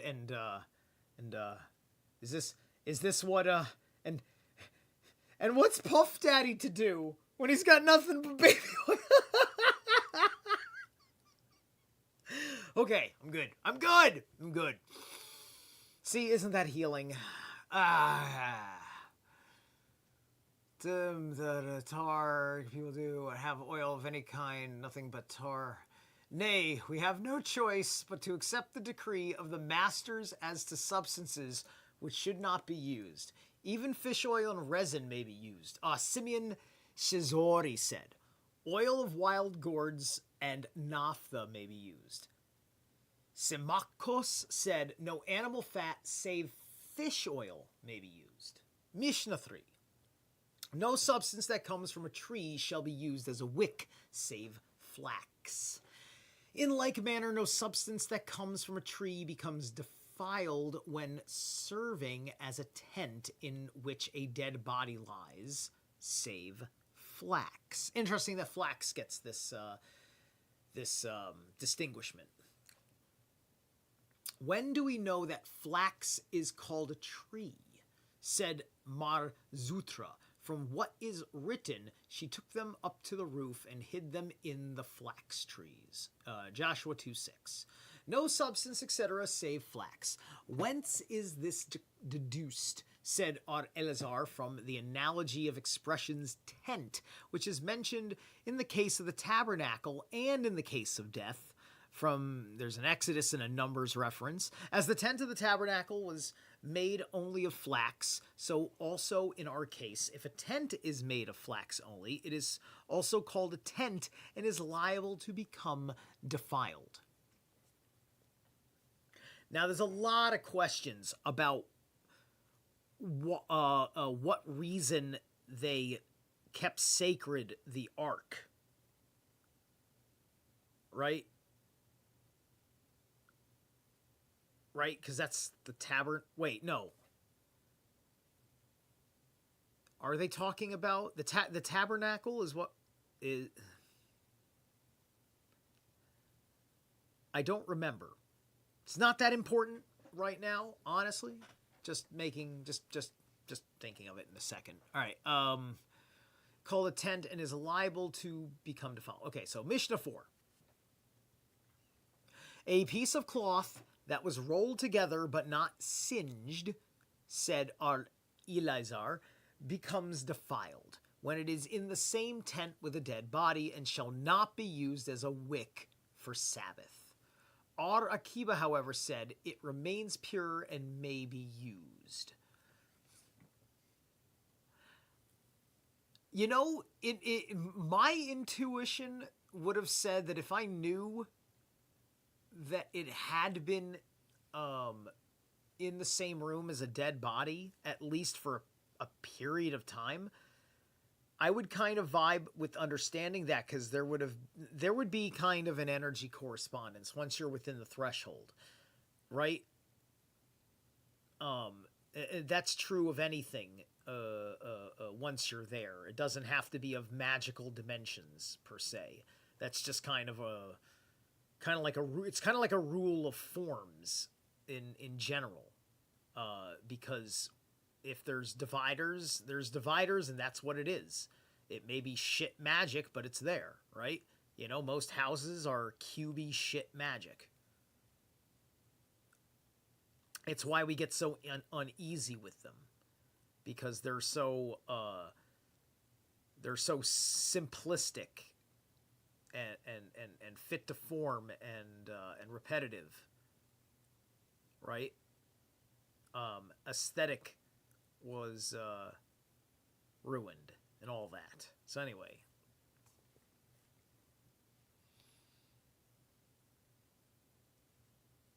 Gemara. What is the point of their differing? Said Eleazar, in the name of Oshia, and so also said Ada bi Abba. The piece of cloth in question is exactly 3 fingers square, and the lighting is to be done on a feast day, which happens on a Friday. All agree with the opinion of Yehuda, who said that on a feast day fire may be made with good cloth or vessels, but not with such as have been spoiled the same day. Again, all agree with the opinion of Ula, who said that the lighting must be on the largest part of the wick that protrudes from the lamp. Now, our Eleazar holds that the rolling up of the piece of cloth does not improve the position, i.e. it is still an object to which the term cloth or vessel applies. As soon as it is slightly burned, it becomes spoiled material. Fire being applied further is naturally generated with spoiled material, which is prohibited. Our Akiba, on the other hand, holds that folding does improve the condition, and the cloth is no longer a vessel. Hence he puts 5 to a simple piece of wood, which is allowed. Rabbah, however, said the reason of our Eleazar's prohibition is that the Sabbath lamp is not allowed to be lighted with a wick or rag that has not been singed. Ar Yehuda, in the name of Rab, said fire may be made on a feast day with vessels, but not with broken vessels. So is the decree of Ar Yehuda. Our Simeon permits it. Fire may be made with dates, but after having eaten them, fire is not to be fed with their granum. A fire may be made with nuts, but after having eaten the kernel, one must not feed the fire with the shells. According to Ar Yehuda, Ar Simeon, however, permits both. I don't know. I don't think it makes sense that you would eat a burnt offering and give the byproduct of what you ate. To me, that's more like pretending to do something sacred with your trash. That's how that comes off to me. unless, of course, you are making a different ritual. Like, don't just, like, if you're just, like, eating, you're like, then, you know, it's Hanukkah. Why not? Right? You know, just, you know, be like, you know, you're doing a thing, and then you eat it, and then you offer it to the fire. That's a little bit different, right? That's like me with my dark chocolate offering. Every night, I take and give a morsel of dark chocolate to Anpu. I speak in dragon tongue to the northeast, and then I consume it, and then I close my my magic circle as I chew it, because it's the last thing I do in my ritual. So, like, that's an example, right? And so that's going forth, you know, with intention, moving certain ways, speaking certain ways, yeah, et cetera, right? It's completely not Jewish, but hey, Jews, you want to borrow that idea like you're so accustomed of doing? Be my guest. Why not? It's a free universe.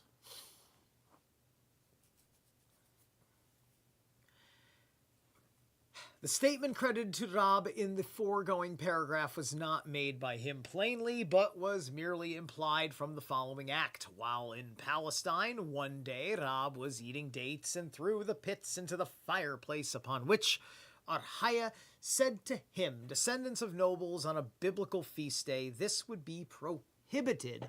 Did Rab accept this or not? Come in here. While in Babylon, one feast day, Rab was eating dates and threw the pits to some cattle for food.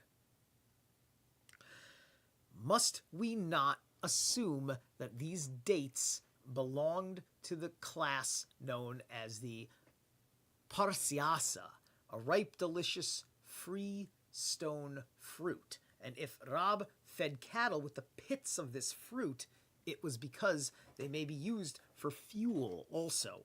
And thus the statement of Arhaya is contradicted. Nay, it may be the pits that fed the cattle by Rab were from the dates known as Armiasa, an inferior fruit, the pits of which cling to the meat. The pit of this latter class of dates, in consequence of the meat, still clinging to them, are regarded as dates themselves and may be handled on the Sabbath. Hence, it is obvious that they may also be fed to cattle, and Rab therefore does not contradict Arhaya. Mishnah 5. One shall not bore a bowl in an eggshell, fill it with oil, and put it upon the Sabbath lamp, so that the oil drip into it, and even if it was a clay one. Aruhura permits it. If, however, the potter had attached it to the lamp when he made it, it is allowed to do this. For, together with the lamp, it forms one vessel. A man shall not fill a dish with oil, put it beside the lamp, and dip the unlighted end of the wick into it, in order that it should draw. Yehuda permits also this. Give me 1 second here. Let me gauge. I need to gauge where I am at. Hang on a second. If I go back far enough. Yeah, all right. We're going to take another break. While I've got plenty of time, these are good nights for me to do 3-hour sessions. You know, it's not a work night yet. I hopefully have a couple of calls coming in tomorrow from a couple of bosses. So let's see here. I was looking at all this. Let me click on that, and then How much time did you... Then I gotta figure out which song I want on the album. Gotta get a sense of the tracking here. These guys are called Bloodmen. Vampiric War in Blood is the name of the album. I have no idea what they sound like.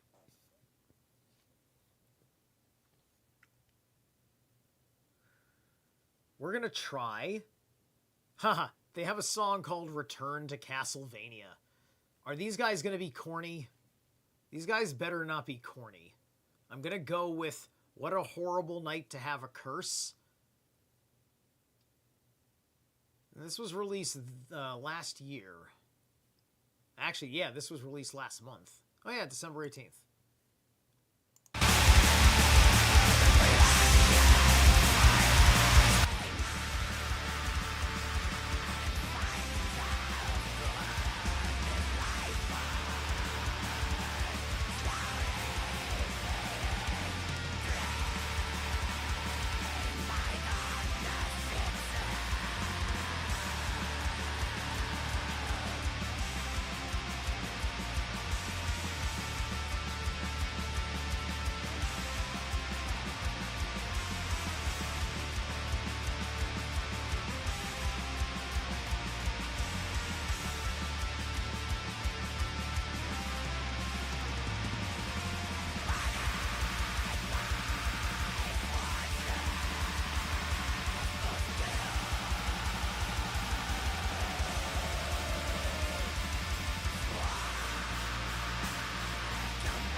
was dynamite.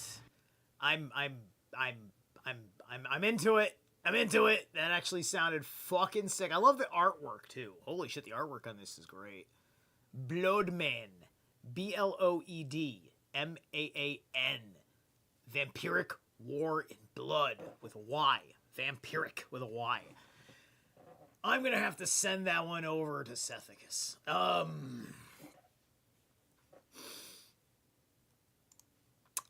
Let's see. Let's throw this bad boy on.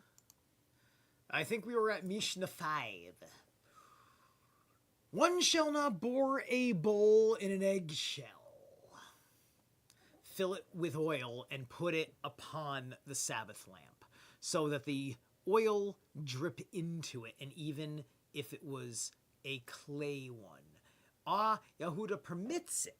If, however, the potter had attached it to the lamp when he made it, it is allowed to do this, for together with the lamp it forms one vessel.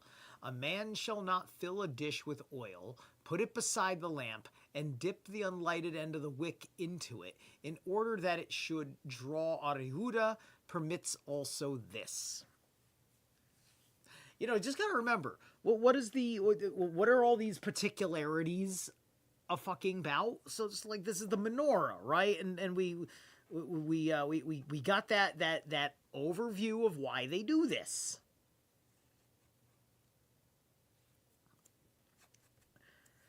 And why,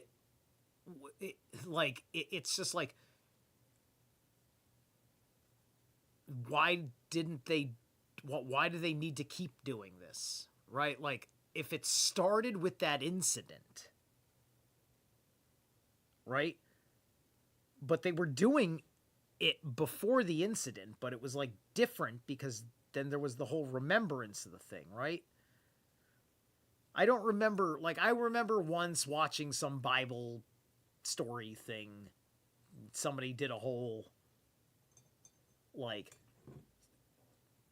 thing of the explanation, but I think it wasn't, but, you know, it was an exoteric, like, you know, for public consumption, for the profane. It was a profane explanation, right? I want the profound explanation. Gemara. If the potter had attached it, etc., a boretha in addition to its states, if he himself has attached it with mortar or clay, it is allowed. Does not our Mishnah say the potter from which it may be inferred that if the owner did it, is it not allowed for use? Nay, the potter means in the manner of the potter. We have learned in a boretha, Yehuda said, once we kept Sabbath in the attic of Beth Nitza in Laida, we procured an eggshell, filled it with oil, and placed it on the lamp. Our Tarfin and the aged scholars were there, and they made no objection to our action. They answered him, wilt thou prove by this that this is allowed? Beth Nitza is quite a different case, for the men were very careful. So think about all of this stuff, right? If, you know, like, if the Jews can't live their life in a place where they can accomplish these things on a weekly basis, meaning their everyday simple economy, then they would probably leave.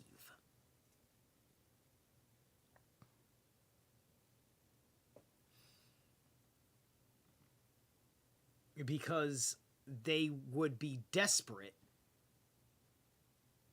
to get to a situation for their Sabbath and such, right?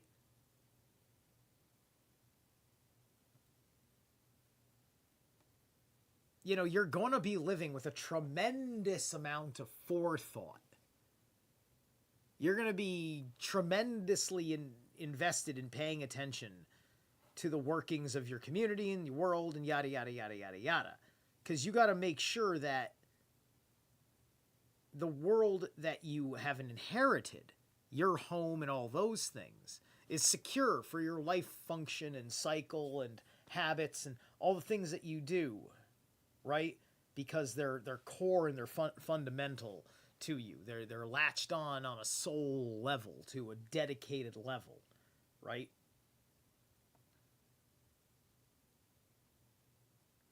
Just like many of the sacrifices I have made have been because of an internal code that I put on myself.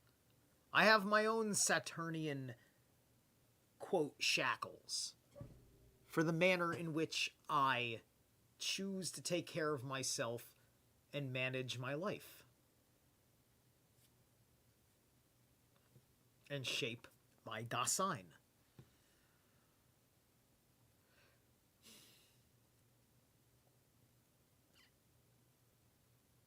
Abin of Zephyrus dragged a chair along the floor on a Sabbath, in the marble hall, in the presence of Itziak be Elazar. Said the latter, if I should be silent toward thee, although this floor being marble, no depression can be made by the chair, and thou art not guilty of wrongdoing.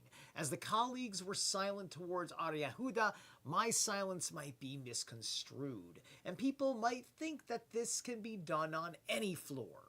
Therefore I say that this is prohibited in the marble hall as a precautionary measure, lest one do it in any other hall. The headman of the assembly room of Basra dragged a chair in the presence of Jeremiah the Great, said the latter to him, according to whose decisions dost thou this? According to Arsimian. Arsimian, however, allowed large things only to be dragged if they could not be lifted, but we have never, ever heard from him that he would allow this also with small ones. This teaching, however, differs with Ulla's theory, who says the dispute was only concerning small things, for as to large ones there was no objection from anyone.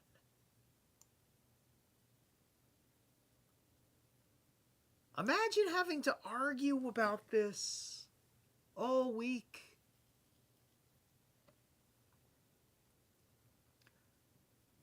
Where would your life get?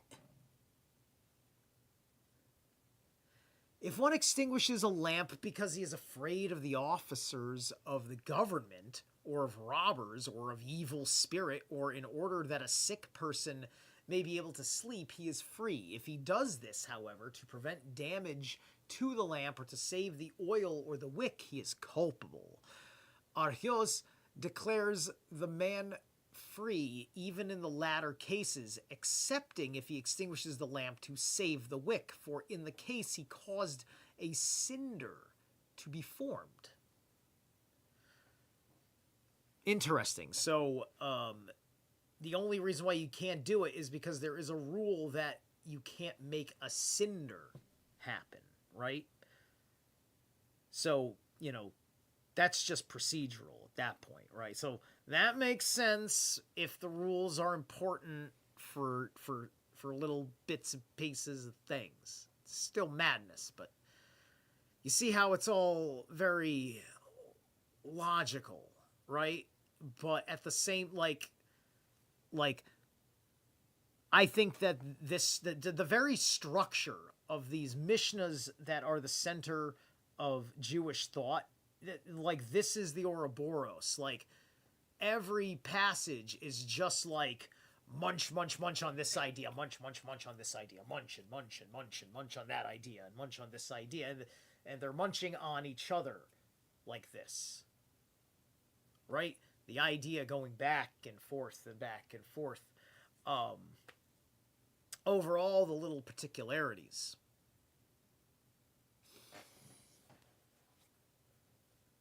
I would not I could see how this breeds the cognitive dissonance. Like, where is there, where did somebody kill each other in the Jewish war over an argument over what we're looking at here, right?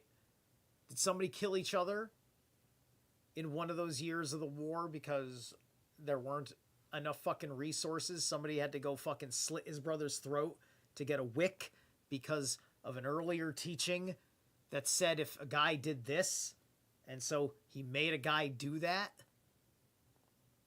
And then another rabbi said, no, you idiot, there's this other teaching where you don't kill a guy for any reason of that sort. Of that sort. He's not saying you don't kill a guy. So he's not interested in getting him in trouble for killing the guy because he killed a guy. He's interested in getting him in trouble for violating like the rule book, right? You'll get, I mean, I suppose he's in trouble in a sin offering manner, but that's not for the murder, other than the murder not being done under the manner ordained by the law under all of this. Yeah. There's definitely some babbling going on over here. Babble, babble, babble.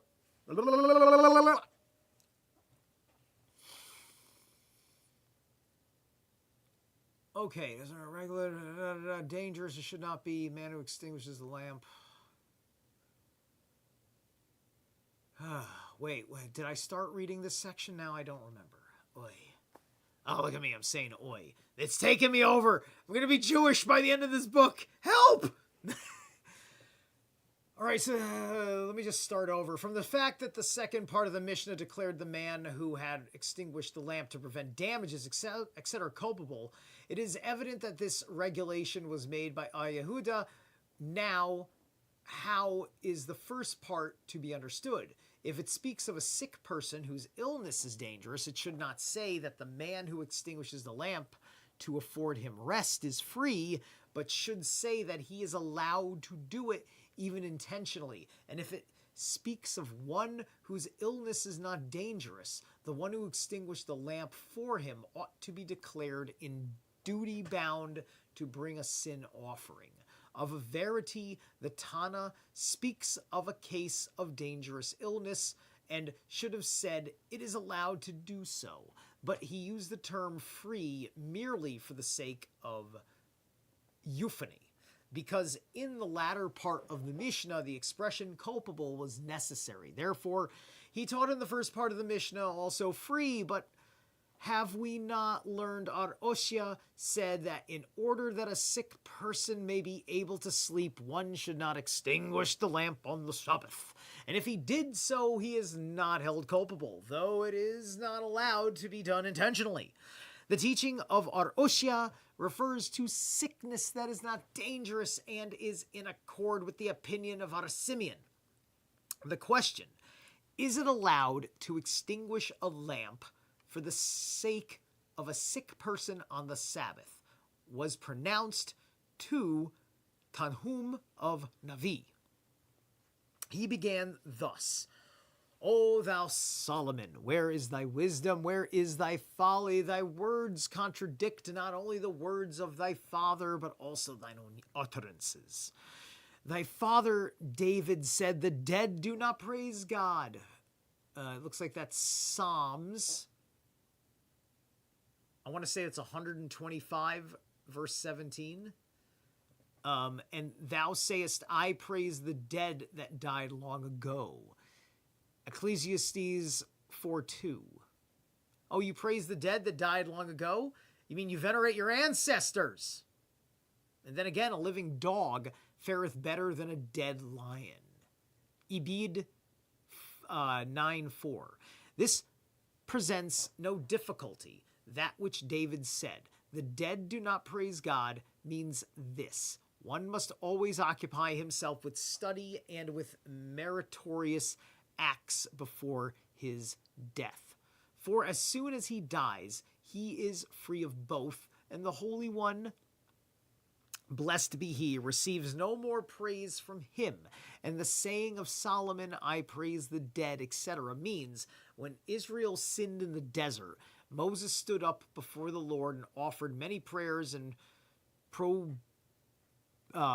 propitiating invocations, but he received no answer. As soon, however, as he said, "Remember Abraham, Isaac, and Israel, thy servants," from 32:13, he was answered forthwith.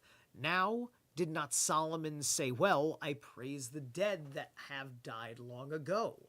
In another way, this can be explained as follows. The custom is, if a man of flesh and blood issues a decree, it is doubtful whether the people will comply with it or not. If they comply with it while he lives, they may disregard it after his death. Now, you see, there's the bargaining. This is the appeal to God, the bargaining with God aspect, right? And he said, God has to hear the right things. So you invoked this ancestral bloodline, and it was upon this Trinity being invoked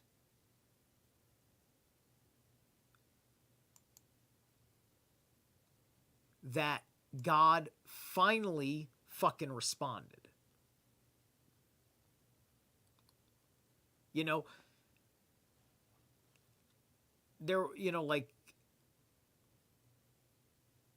That is, but that happened,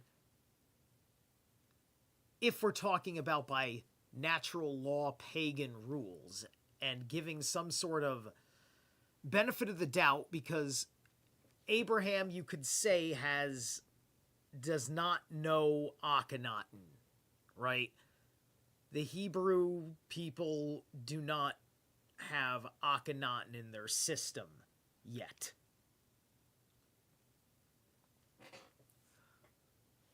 Unless Akhenaten kind of existed elsewhere in Sumer, which is possible. Perhaps a proto-Akhenaten or something. Or these guys are all just in the same, soup of people that end up scapegoating the Jews. He was answered for with now to Solomon, well, I praise the dead. So anyway, so he needed it at that time. And he needed to call up Yahweh. Which, if we're talking about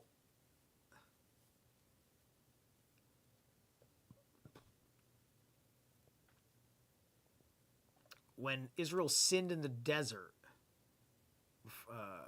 stood up before the Lord and offered many prayers. Let me check the 32:13, right? Let me double check.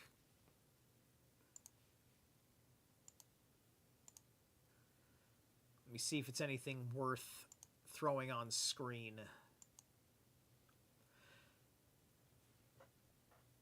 Okay, so remember Abraham, Isaac, and Israel, your servants to whom you swore by yourself. You spoke to them, saying, I shall increase your seed as the stars of heaven, and all this land, as I have said, I shall give it to your seed, and they will gain it as an allotment for the eon. Saying, I shall increase your seed. Okay, so, and this is about fertility rights. Right? This is like, broski, if you don't do something about this, we're going to get wiped out and then we can't serve you. Right? That's the argument. Because they want to be served, they want to be saved, they don't know how to save themselves, yada, yada, yada. The preceding sentence was, or passage, why should the Egyptians speak, saying, for evil he brings them forth to kill them in the mountains and to finish them off the surface of the ground. Turn back from the heat of your anger and show mercy concerning the evil to your people. Why should the Egyptians speak, saying, for evil he brings them forth to kill them in the mountains and to finish them and try to turn them back. So anyway, alright, and then Moses proceeds to face Yahweh, his Elohim, right, and said, oh yeah, by the way, and the phrasing here, Then Moses beseeched the face of Yahweh, his Elohim, personal possessive, his. Meaning his personal pantheon of gods. That's the only reason why you put his in there, to specifically tell you which God he is choosing to speak to.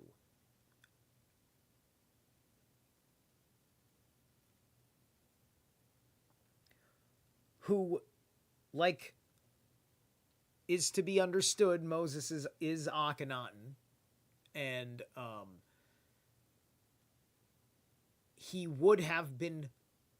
probably would have told these Jews under his power to worship Akhenaten, but you're going to call him Adonai, and you're going to call, and you're going to call him Yahweh. Yeah, like as you call him Yahweh, you call him Adonai, Akhenaten, Atonai, right? Like this kind of stuff would have been happening in the language somewhere. That's not coming from an academic thing. I'm not saying that's what Moses did, but I am saying that somewhere in this story, all these things get wrapped together as part of the reconstruction when all of these scrolls were found from all of these disparaging places and sects.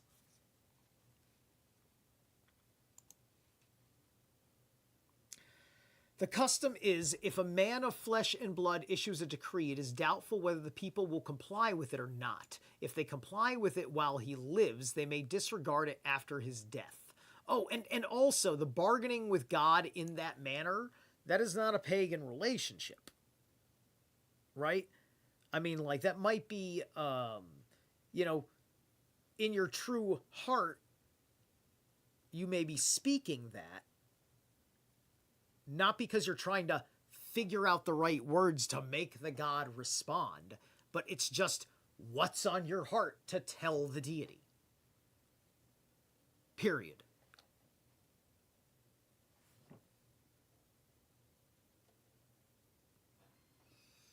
Because a real relationship with the Jinn region, it's not up here. It's in here.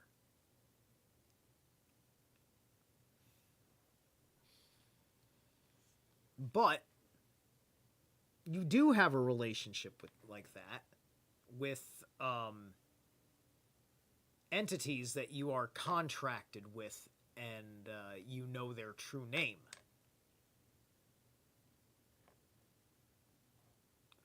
I can call for Wotan, Wodan, Wotanas, Grimnir all fucking day. He don't gotta fucking show up, and neither do his fucking ravens. Alright? That's how you know it's a god.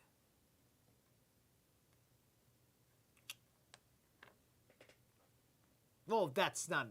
Well, yes, but... a little bit more to it than that. I'm being very fucking crude. Mostly because I want to get back to this. So, don't... give me my fucking poetic license.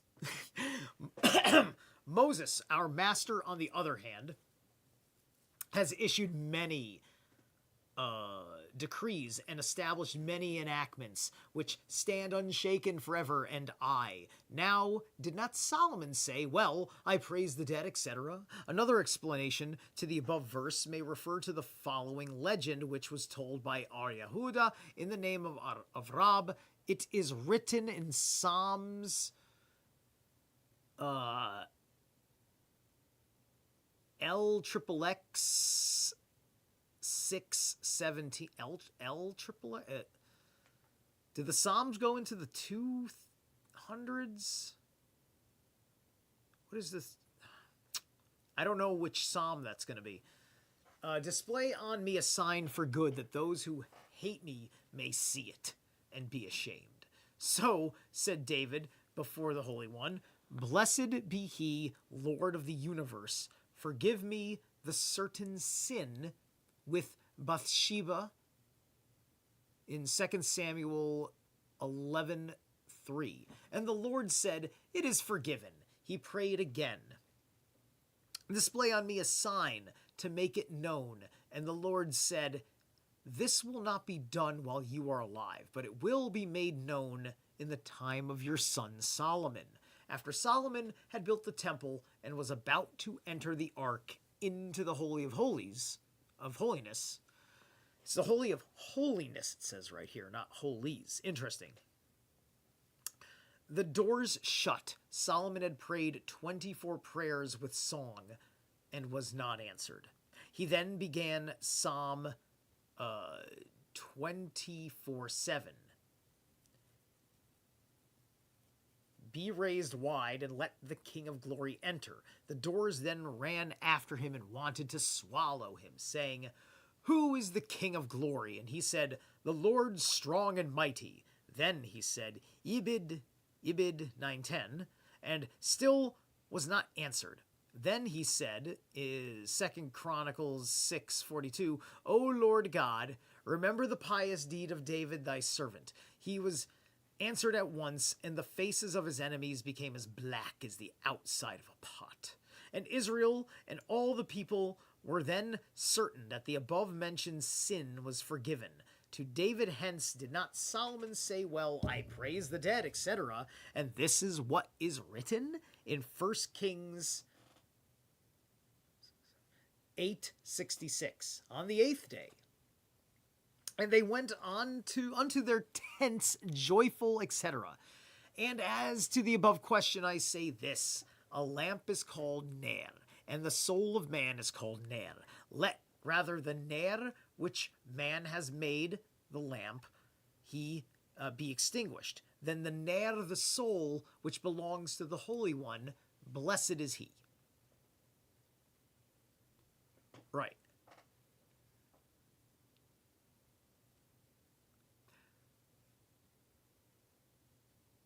Okay, so hold on a minute. Is the Ner... Wait, the lamp is called Ner. Okay, so the Ner means soul, but that's the lamp, not the lamp fire.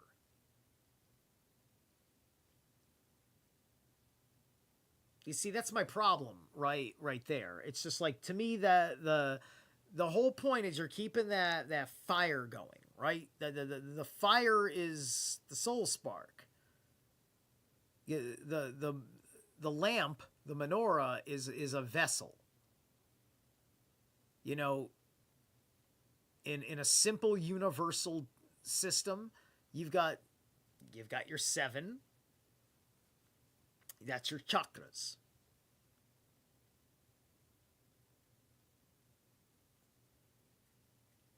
You've got the 8 altogether.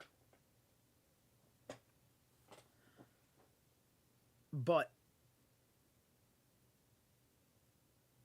it ought to be 9. There, I said it. I praise the dead, etc. And this is what is written. 1 Kings 8:66. On the 8th day, they went onto their tents, joyful, etc. And as to the above question, I say this: a lamp is called Ner. Okay, I'm sorry. Yeah, sorry, I read all that.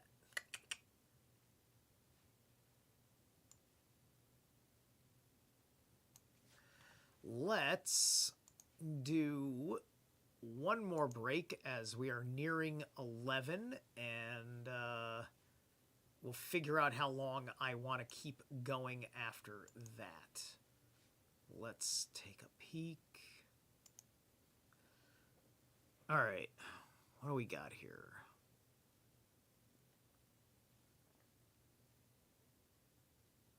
Now I'm starting to see some more interesting bands pop out. All right. Cool names. We're gonna grab something fucking cool. I think they got some cool shit that popped up here. I'm just taking a good look before I make a choice. Yeah, okay. All right. So what did I see up here I liked? We got the Ophidian memory. Oh, they're from the U.S. Okay. They look like they're... They look like they have... How long it takes a beginner like my vibe. dad.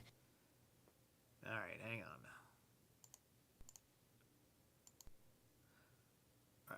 Okay, this is the whole album. Let me take a look at the tracks. Do I have a track listing here? There we go.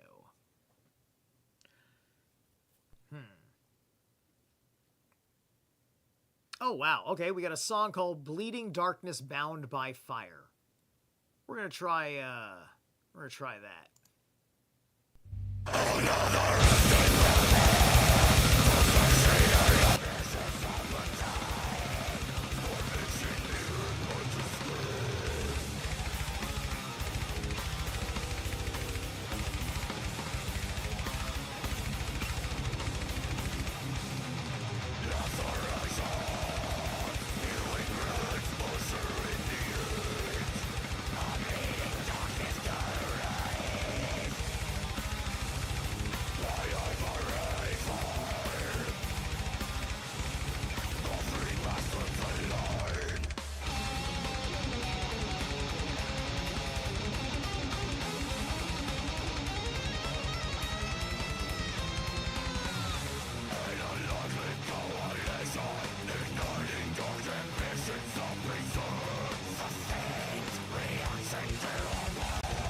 That was wow.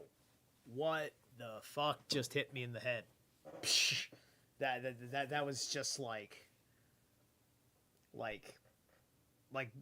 not that there was no like shredding solo right there in the beginning or whatever, but I feel like the first 3 seconds of that song just shredded my fucking face off. I was just like, all right, we've started the song already.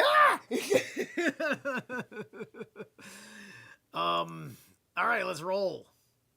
Okay, there's nothing coming up real fast on this. So, I'm going to go about 10 minutes and then going to cut it. It doesn't have to go way over 3 hours. All right. It was said in the name of Rab that sages wanted to conceal the book of Ecclesiastes because of its contradictory sayings, and it was not so done because it begins with sound religious teachings and ends with similar teachings. It begins with the words, "What profit hath man by all his toil under the sun?"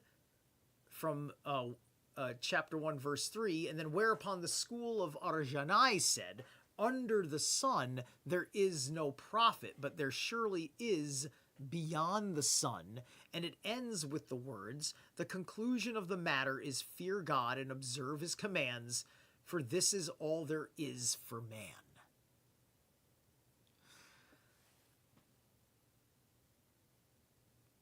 You see? That, like, let me fucking tear this shit apart.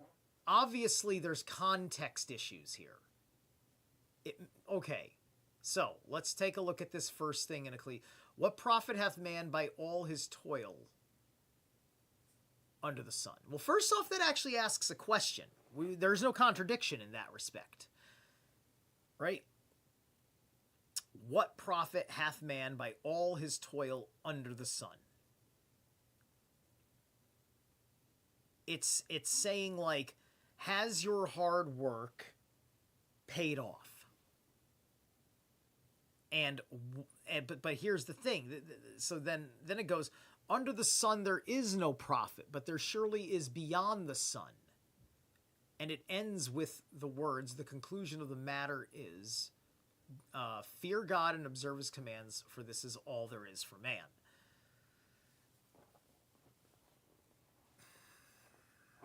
Well, you see,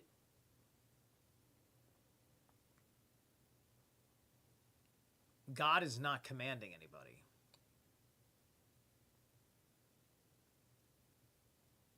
Right?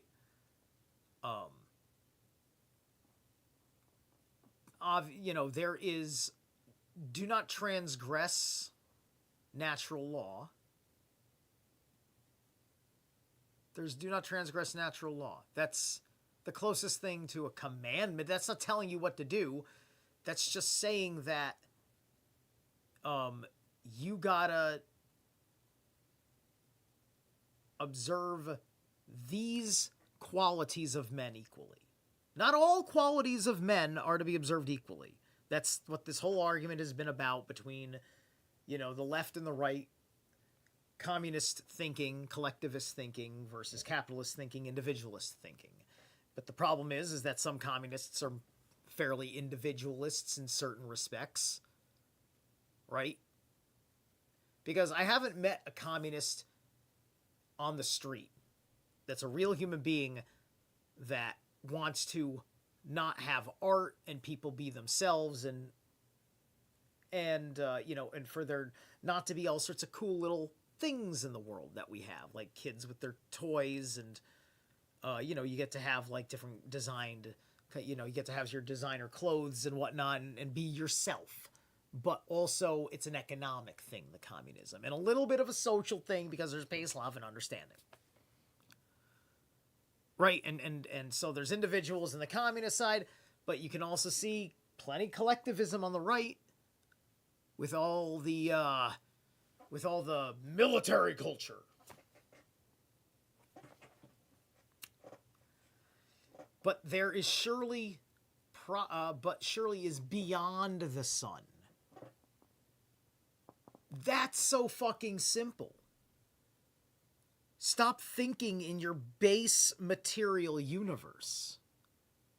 Think about what you're doing in the full scope of what is the invisible world that God knows, that is beyond your understanding of just your domain.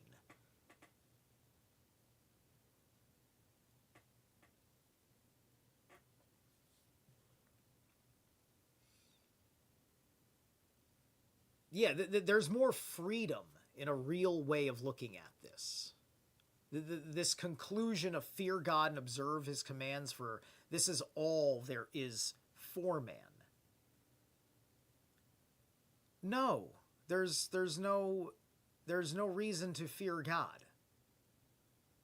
God is not angry with you unless you did something wrong. You did nothing wrong. You're fine. Unless, of course, you actually did something wrong. Right? And by wrong, like I said, the issue of natural law. And it's not God that you have to fear in that matter. It is the consequences of your actions. Right? Because God has allowed many forces to work in the world, the forces of men's free will. And then there are the many spirits that are custodians of various matters. in different orders of authorities and organizations and identities. So what does it mean, said Elazar? It means the whole world was created only for the sake of his fear of God. Abba B. Kahana said, the God-fearing man outweighs, in importance, the whole world.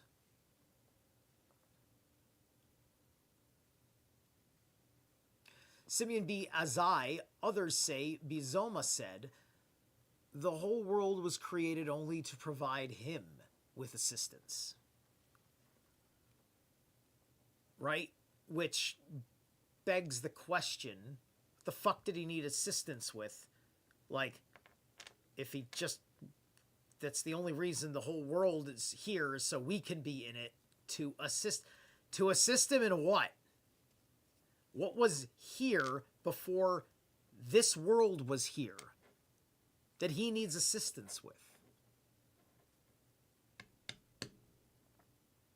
Show me the manner of all of that in where your mythos is coming from.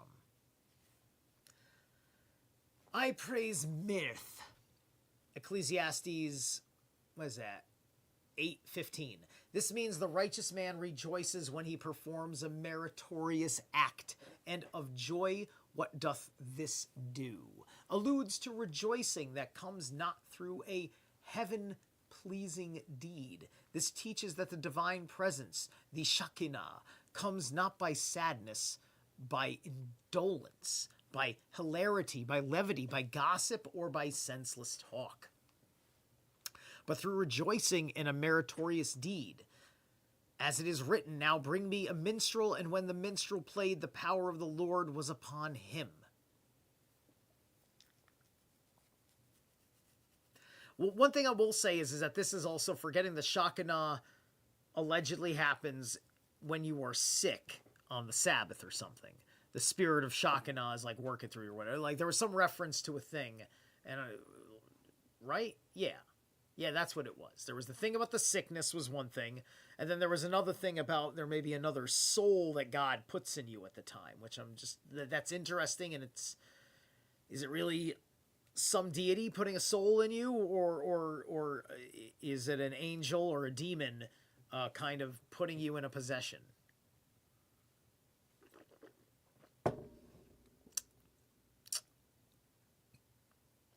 When the minstrel played, the power of the Lord was upon him.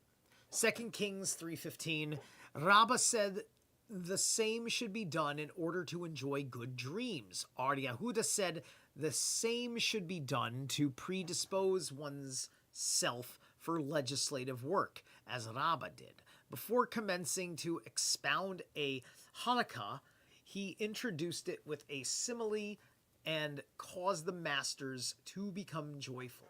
Afterward, he sat down in the fear of the Lord and began to expound the halakha.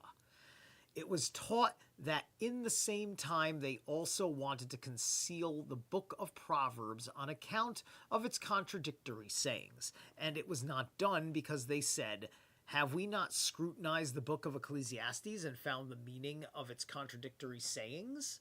Let us then search deeply here in the book of Proverbs also.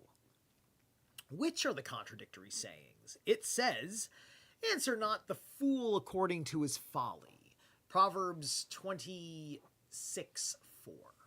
Then again, answer the fool in his folly. Now this is going to Ibid 5:5, but Ibid is not Proverbs. That's a contradiction within the Mishnah, but but that's not a citation from Proverbs. Yet this is no contradiction. The latter refers to a subject of learning, the former saying to a subject of indifferent talk. How is the subject of learning here to be understood? In the following manner.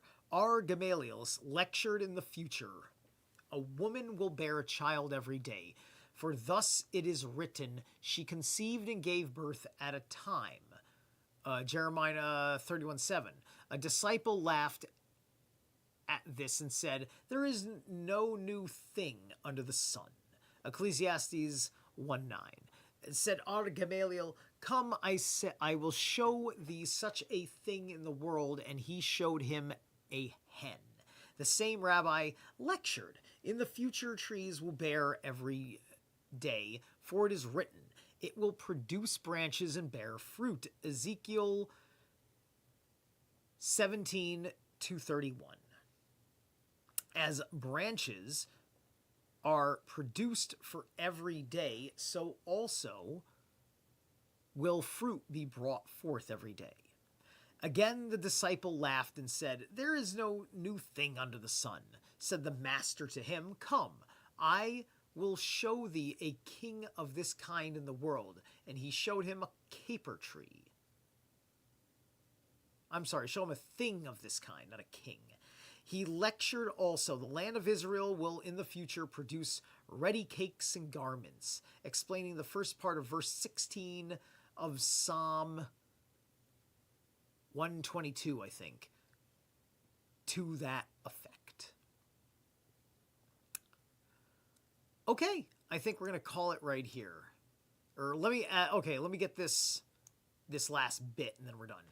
The disciple again laughed at him, but he showed him that ready meats are produced in the shape of mushrooms, and ready garments grow in the shape of many colored fibers that cover the young date trees.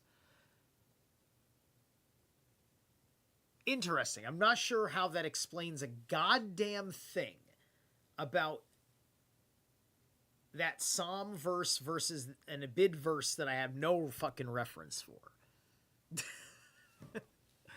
And how it's a contradiction, because I mean the Proverbs is out. I suppose Abid is out, but it's not in the Bible.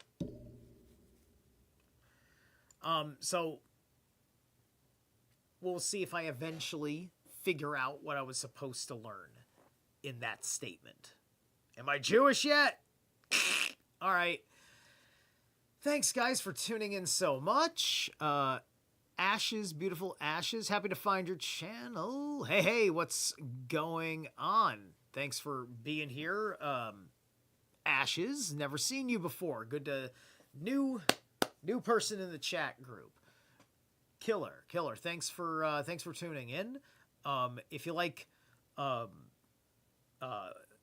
I sound in these intros and outro that you're gonna hear, if you've never heard the outro to my show before, which is my playing, I have Zerilath Shreds, like shredding on a guitar. Zerilath Shreds on YouTube is my music channel, where I throw some of my scratch tracks out here and there. So please go check that out. Also, I'll make a quick announcement. I'm working on getting Issa Arzlieb back on the show, which is Sean Bond's partner from Psionic League, who I just had on talking about the Mexican artifacts and the Bogosphere, and I want to talk to her some more about the Bogosphere and some of the work going on in her neck of the woods. So I got to get back in touch with her and schedule such a thing. Do I have anything else coming down the pipe? Nothing in particular else coming down the pipe. I just wanted to mention that. And yeah, but there could be a few things, but I have no idea yet, and it would make no sense for me to say them because it could just be hearsay. But I might have a couple other cool things happening. All right. Peace out, my friends.